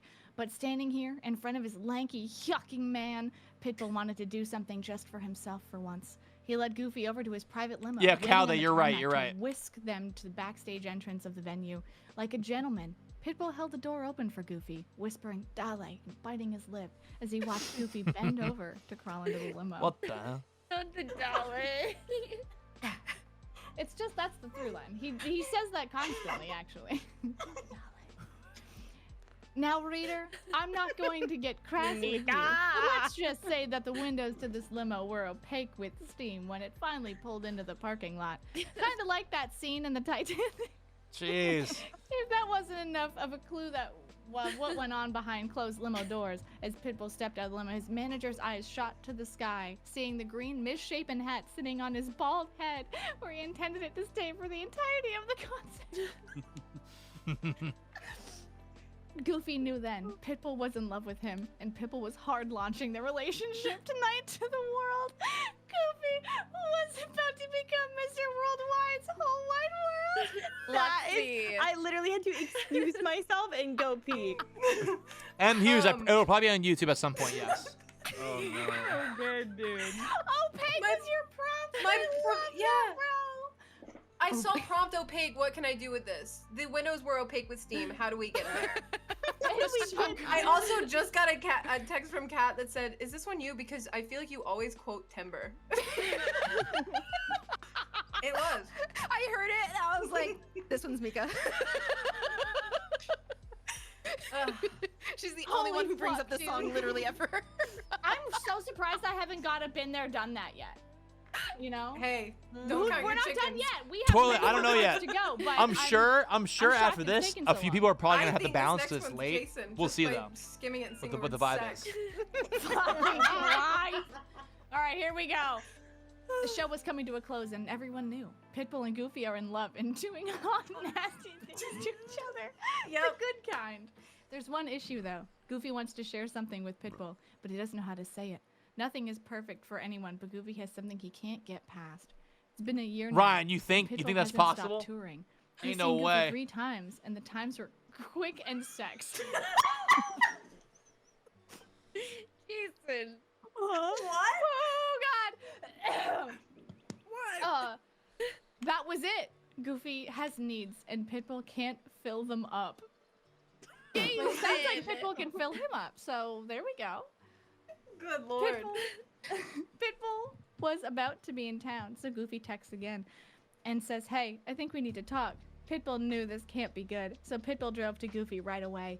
Goofy got in the limo. Pitbull already No, guys, naked. I'm last but not least. And Goofy just Pitbull's like, "WTF? You don't want some more Mr. Worldwide?" Goofy replied quickly, like he's been waiting to say this for a while. Pitbull, sorry, hold on. Pitbull, it's been a really small world after all. I need my satisfaction. My favorite I'm thing losing is my knowing Goofy because my mouth hurts so bad I can't move my mouth to make the Goofy. my favorite thing is that in Jason's head, fanfic is literally only sex. Yes. Yes. Jason's like reading the nothing other else. chapters before his, being like, Nothing else. "Why To be aren't they fair, fucking I thought yet?" that too. Literally, no one's naked. What's happening? We need to get them naked right now. Not in my Also, chapters. Stat. I really liked you yuckifying. Yeah. Gotta get into character. Yeah, I gotta get in the zone. Okay. Oh no.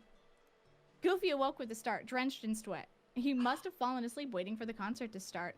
Wiping the drool off his 2 yucking teeth, Goofy stood up just as Pitbull rose up to the center of the stage. Looking directly into Goofy's eyes, Pitbull grabs the microphone and starts to sing. Yes! His big boy is a diggity dog. It's my favorite And winks line. right at him. Flushing from hairy foot to fluffy ear, Goofy bit his lip and blew a kiss to his man. Weren't they just fighting? Hey, Listen, in the Winning and last back. chapter, We're back to dreaming again. We're back to being love. I had to undo some wrongs that Jason may have put into this story. I had to undo Bring them. it back. Reel I it tried back to break in. them up. That's fair. That's fair. After an incredible show, all in his favorite hat, Obviously, performed and directed at Goofy, Pitbull runs off the catwalk of the stage and into Goofy's long arms. As he and his sweaty bald head are swung around, Goofy pulls him in for a kiss for the entire sold-out stadium to see. The cheering that erupted from the crowd was earth-shattering, and that's not the only thing. Oh. Okay. Fuck. It seems like Mr. and Mr. Worldwide are now in international love. But will that love be enough for their next hurdle? Because Pitbull is pregnant and Goofy is seeing double. Why is that written like an anime like cliffhanger? Yup. That's so Luxie. I'm not even the one who's adding Mpreg into this. Are you kidding? I almost put Mpreg MatPat in my first character. And then I was like, is it too early? Literally, my Is it chat was too like, early? Ashley, do it. Ashley, do it. I'm like, I can't fucking curse this lobby with that. I I can't think- do it. I The almost reason did it. I didn't do it is because I thought one of you were gonna put impregnate Pat in I this. thought one of you guys were gonna do it. And Okay, then I was like, listen, we I shouldn't do it so didn't early. mean to do impreg, but chat really wanted me to mix between Pitbull and Goofy, like the moment between Taylor Swift and Travis Kelce. So I had to get them back together, so they had to dream again. Sorry, Jason. Now, you know, it's fine. I didn't Well, know I where I was going with it. I Yeah, do break like them the up. the prompt Break at them the up. end. It was really nice how you brought it back to the prompt right there at the So end. good. Oh my god. I didn't even notice that. That's so good. It's all caps. All right, chat. This is my So prompt. good. So good. A lot of time passes. Okay. Oh shit. 3 years? Someone said I need a new page to start on. I can't Yeah, start I with need a your clean guys' fucking shit. slate. Did only one of the twins make it? It was twins. Oh no! You never mentioned twins. Double. I thought it was Goofy seeing Mr. Worldwide and his new kid. It was 2. Oops. One of them didn't make it. Oh god. Oh no! Well, who cares? Let's. It's Well, okay. 3 years has gone past. They've mourned. Keep All right, one's dead. We go. Sorry. Fuck. 3 years pass. And it's Mr. 305 plus 1. Pour one out. Goofy and Pitbull are sightseeing the world. Paris, Tokyo, Istanbul, Toronto, Minnesota, New Jersey, Ohio, North Dakota. Ohio. There were so many cool places, and then we just took a nosedive. You want to know something? My chat was like, this had to have been Chris because nobody would visit North New Jersey for no goddamn reason. Ooh. Ooh. Why Ohio? So good. Well, can you continue reading? I know, I'm gonna continue reading. I need to give my mouth a break. Did I got there? Read. So did Goofy. They clearly started running out of money. Damn, Mr. 305's not doing as well as you'd think he is. That's okay though. It's because Pitbull was so focused on his family, aka the Goof Troop, aka the 306s, aka the love of his life that he hadn't performed in 36 months. Yes, I could have said 3 years, but I feel like 36 months sounds even longer. Incredible. Holy fuck. Goofy felt a little responsible for the hiatus in Mr. Worldwide shows. If he'd only worn protection while he was yucking, then they wouldn't be in this predicament. However, they were given an incredible addition to their lives, and how could they be upset? Their son, Doofy. The fact that his other son is just named Is Max. Yeah. Goofy little brother. Yeah, Max is gone. It's Mr. 305 and Goofy plus 1. He's Max grown is up. He's fucking out of the kicked picture. He's out of the Yeah. house. He's with Yeah, his I think mom. Max is old. Yeah, Yeah, Max is Max old is now. 30. He's gone to college or Yeah. whatever. And they don't Max is talk old. anymore. That's a different story. That's true. It's true. This isn't AU. Okay, their son Doofy was their pride and joy. Doofy was 6 feet tall and 2.5 years old.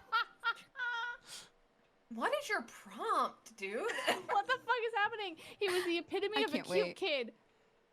Okay, he wasn't spoiled. He was funny. He was smart. He was talented. Doofy had it all, except friends. He was a little lonely.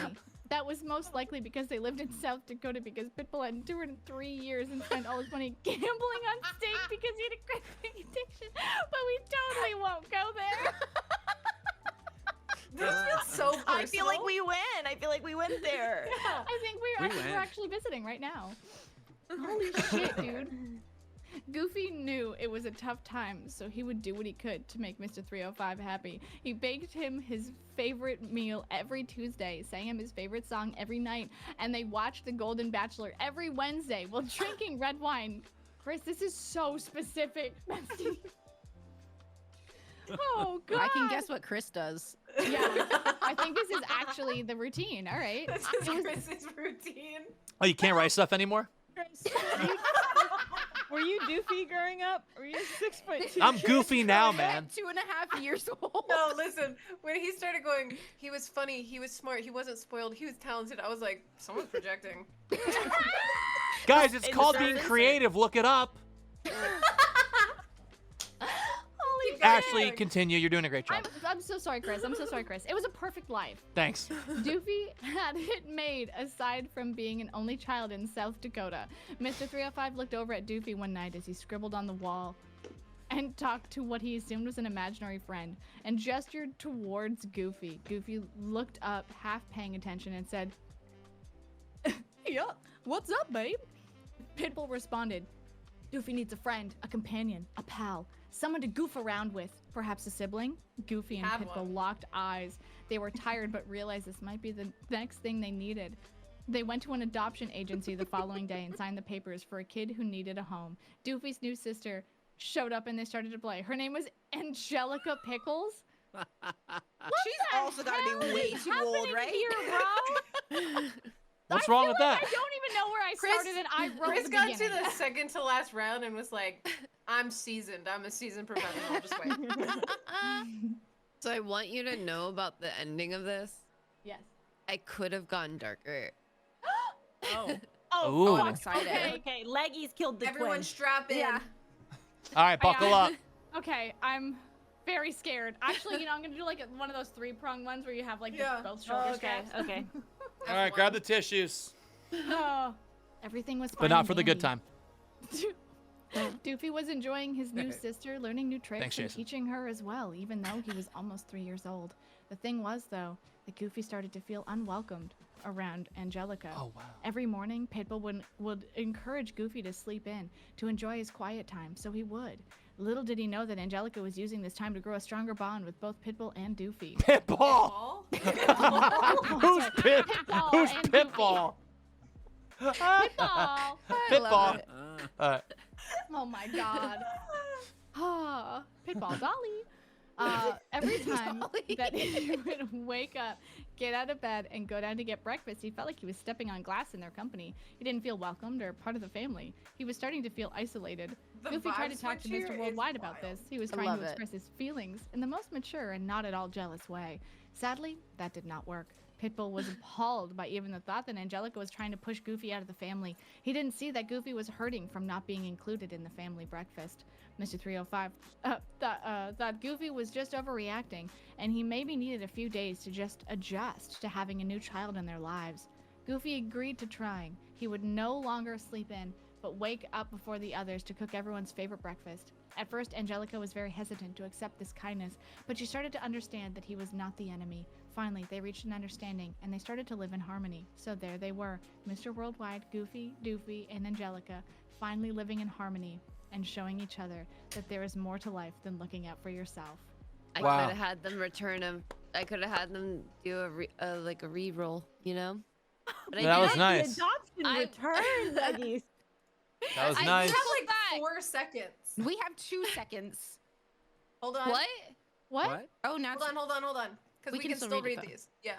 Okay. Oh, Okay. it's just game over. Oh, I didn't even see that there was a timer. I Oh, didn't yeah. read either. it was in the There's bottom, but we literally can get to... 90-minute timer, so we've spent an hour and a half reading. Well, Wait, which one didn't we read? Coldest cucumber. cucumber. Very Cucumber. And it's Okay. Chris's. Yeah. Oh God. Should I send it or no? Yeah, Send send it. it. Yeah, Oh, yeah, we yeah. can't react to it though. Eh, who Which sucks. No, we cares? can't Okay, we can react still to listen to it but- though. Well, Yeah, you can go back and read it too, but here we go. Ready? of course, please. The Coldest Cucumber, featuring Cher and Larry the Cucumber.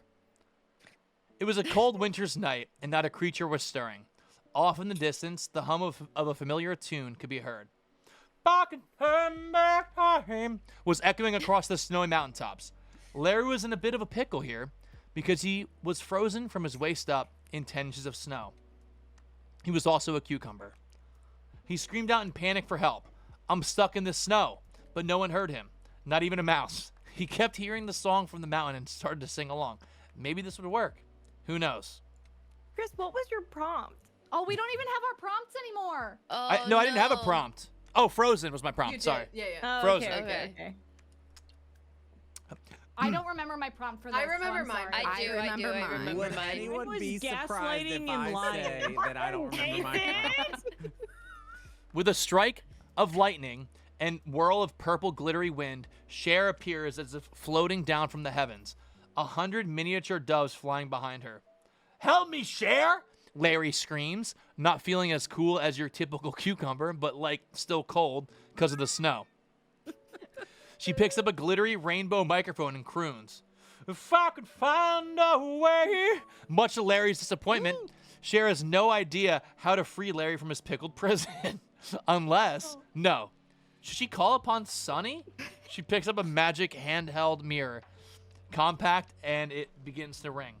As it rings, Cher remembers the tragic accident that happened on these slopes many, many moons ago. Praying his ghost may help Larry. Jesus Christ. So first of all, I didn't know that he died. Yeah, no. Wait, what? Honey died? Sonny died in a skiing accident. In like apparently. 1998, dude. Like so long ago. I Well- hope he's been resting in peace, because Well, this fits the prompt. My prompt was magic, like a magical story or something. So I was trying to make sure magic, and then I was like, oh, we'll have Sunny come join them because Sun. And, but then someone in my chat was like, Lux, he died in a skiing accident. My God, you didn't even know that? You typed that? Well, Well, not for long. I added in the, the tragic accident part after I realized. Yeah, you're like, oh shit. All right. Let's Well, play we're in. gonna do this. Also, Okay, sorry. the magic, Cher's in my the chat. magic She's mirror upset. was very totally Spies to me. The compact. Yeah. It was very Yeah, It yeah, Follows yeah. to me. Oh, okay. Okay. Different. Suddenly, I the didn't do that compact stopped ringing and a strong gust of wind appeared to swirl around Cher and Larry the cucumber. The figure of Sunny appeared next to Larry, his long hair floating around his angelic face. With a gasp, Cher was relieved to see her lost lover in front of her. Oh, we messed up. They Here. were married. They Oh, were married. Oh, it wasn't her son? It was her husband? Sonny and shit. Oh, I just assumed it was her son because his name's Sunny. No. Stop it. Nope. Right now. Nope. Lexi going to take a seat on her daybed in the back is so funny. Lexi is done. No way you actually thought that. I don't know anything. Why would I know No one this? knows never who heard Sunny Sunny is. and Why would I know this? Ever. That's okay. I Her cares? son's name is Chaz. Okay, good. All He right. deserves that name. Yes, please continue. Yeah, please. To be fair, I'm thinking about it now. Sunny would be like daughtery. That's kind of silly. Yeah, Actually. That's my bad. Okay. Larry watched the exchange and didn't want to interrupt, but he was starting to lose feeling in his lower half. Giving them the appropriate amount of time to greet one another, he cleared his throat. Cher and Sunny both snapped their heads to look at Larry. Cher then looked back at Sunny. Sunny, I need your help. I don't know how to free him. Sunny looked down at his hands, realizing that they are just there, but not able to fully grasp things. He sadly cannot open the pickle jar, so to speak. With a concerned look, he looked back at Larry and then at Cher. Cher, you know what you have to do to free this cucumber, Sunny said with a whisper. Shut Cher up. looked. Shut up. What is this? Jason, Cher looked down at her legs and then looked back at the Lexi. cucumber. no. That was before. Lexi The- has her arm raised. The body Larry. heat from her thighs should help loosen Larry from the ice and snow. She knew what Leggie's she the had one to that do. Was like, She had to take Larry the cucumber as another lover. That's fanfiction, baby! Leggie's the one that was like, what about helping it rating to all ages? It was in that Reverse moment. harem. What was I supposed to do? It was in that moment Larry the cucumber realized what Cher was thinking while she was looking at him like that. He paused a second and looked up and said, Cher, I have so much love and respect for you, but we need to find another way. I don't know how else to say this, so I'm just going to be honest. There's someone else, and their name is Bob, and they might be a tomato. He would be so heartbroken if this was the way you saved me. Cher stopped and looked at Larry the cucumber, shocked. She simply wanted to believe in love after love, after. just seeing Sunny again for the first time in so long. Cher was heartbroken, but at the same time understood and respected Larry's wants. Larry took a deep breath and was happy to hear Cher was so understanding, because it was all a lie, and Larry just wanted to gaslight Cher. Larry doesn't even like Bob.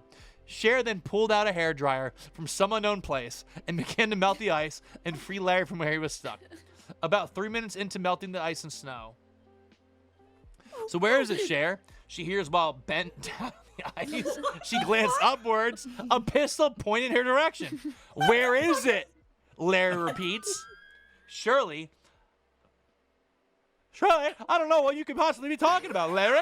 I'm just trying to help you out of the ice. Let's all just cool off a little bit, Cher says, her voice shaking more than it would when she hits the vibrato. Damn. Oh, you think it's time for jokes? First you steal my hairbrush, and now you think you can just kneel there and make fun of me stuck in the ice? No.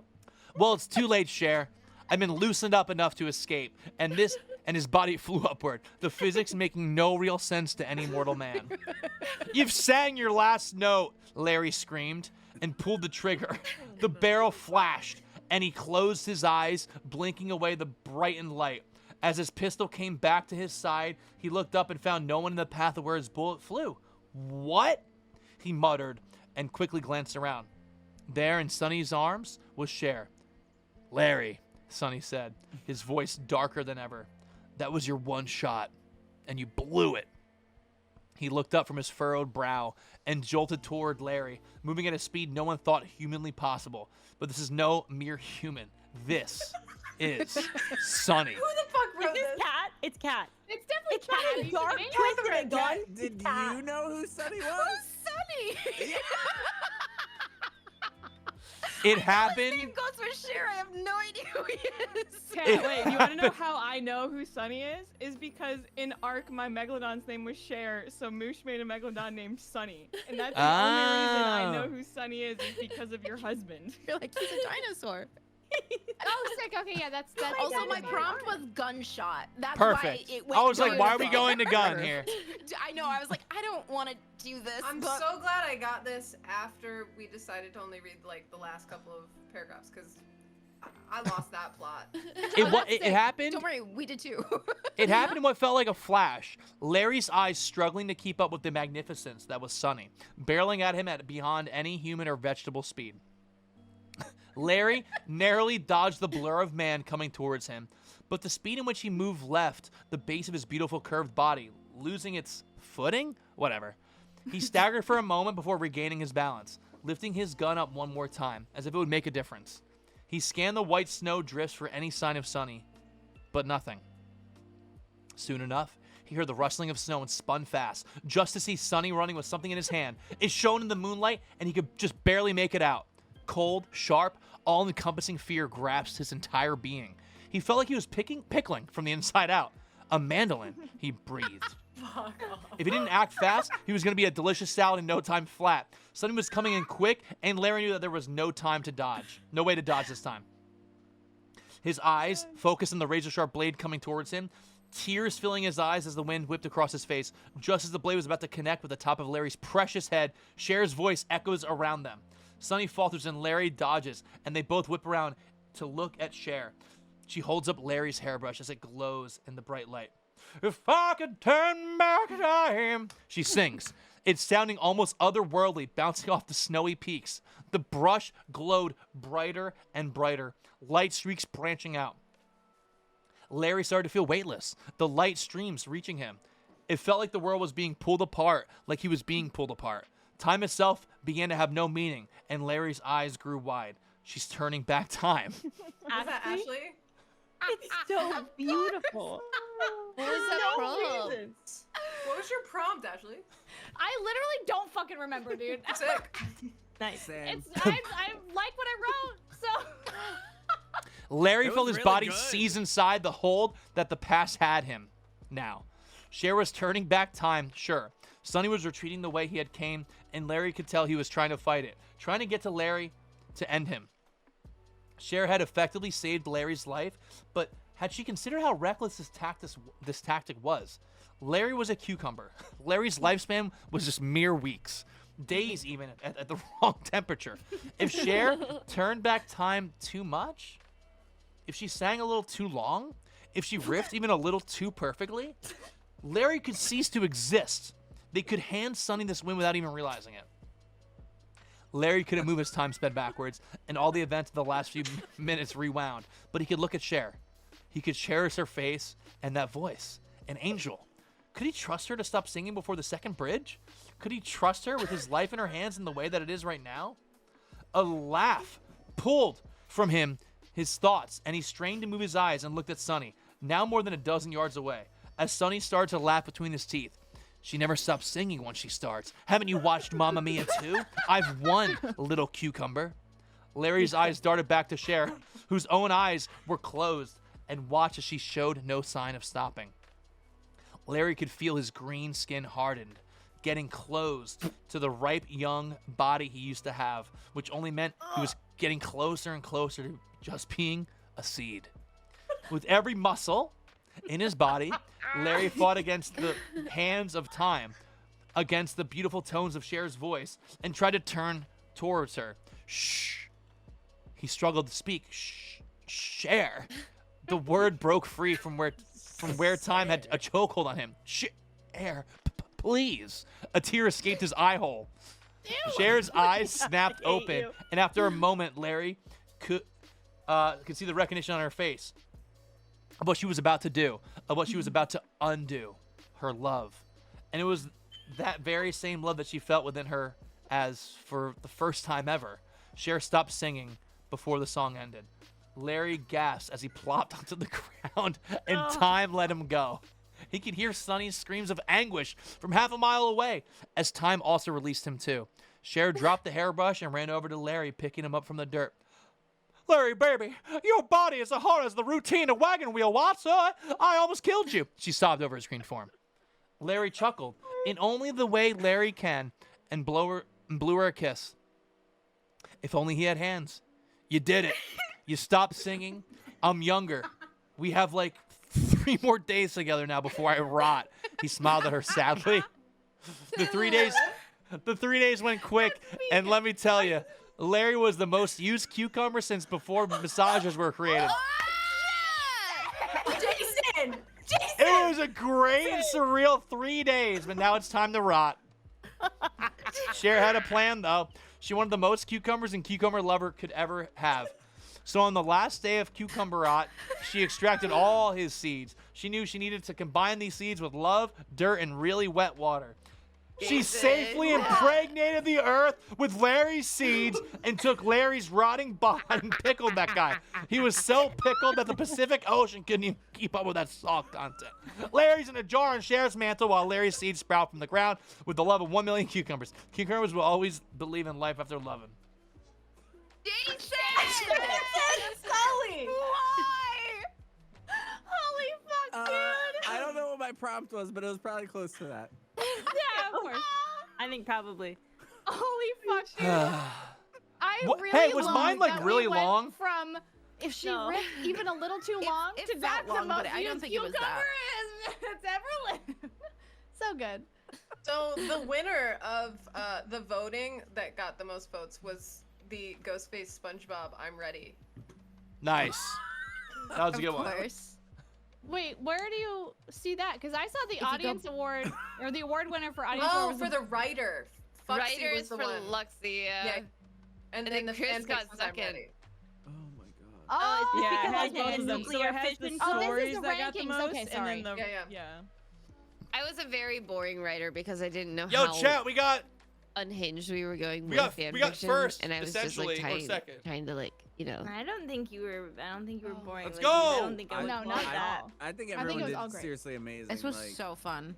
This was so a funny. hilarious time. Holy shit. I was Yeah. not My face expecting our hurts. one round to take us to 1 a.m. I'll be real. Was that No, 4 hours yeah. or am I wild? Yeah, Yeah, that that was was 4 yeah, hours. good old Yeah. 4 Yeah. hours. When you pass out and type fan fiction for 4 Oh, Holy it's cow, so that was good. fun. Also, Anybody in If you here's ever click done game that. stats, you can see like writer with the most to say, Chris. Most loved writer, Chris. Writer who got to the point, Jason. incredible. Writer who likes clicking the react button the most, Kat with 220 reacts. I was Nice. stingy. I'll be Sorry. cooking. Oh. Okay. Whoa. Ashley got 4 of her characters chosen. Larry the welcome, Cucumber, everyone. Goofy, Andy Sandy, and Edward Cullen. Word. Damn.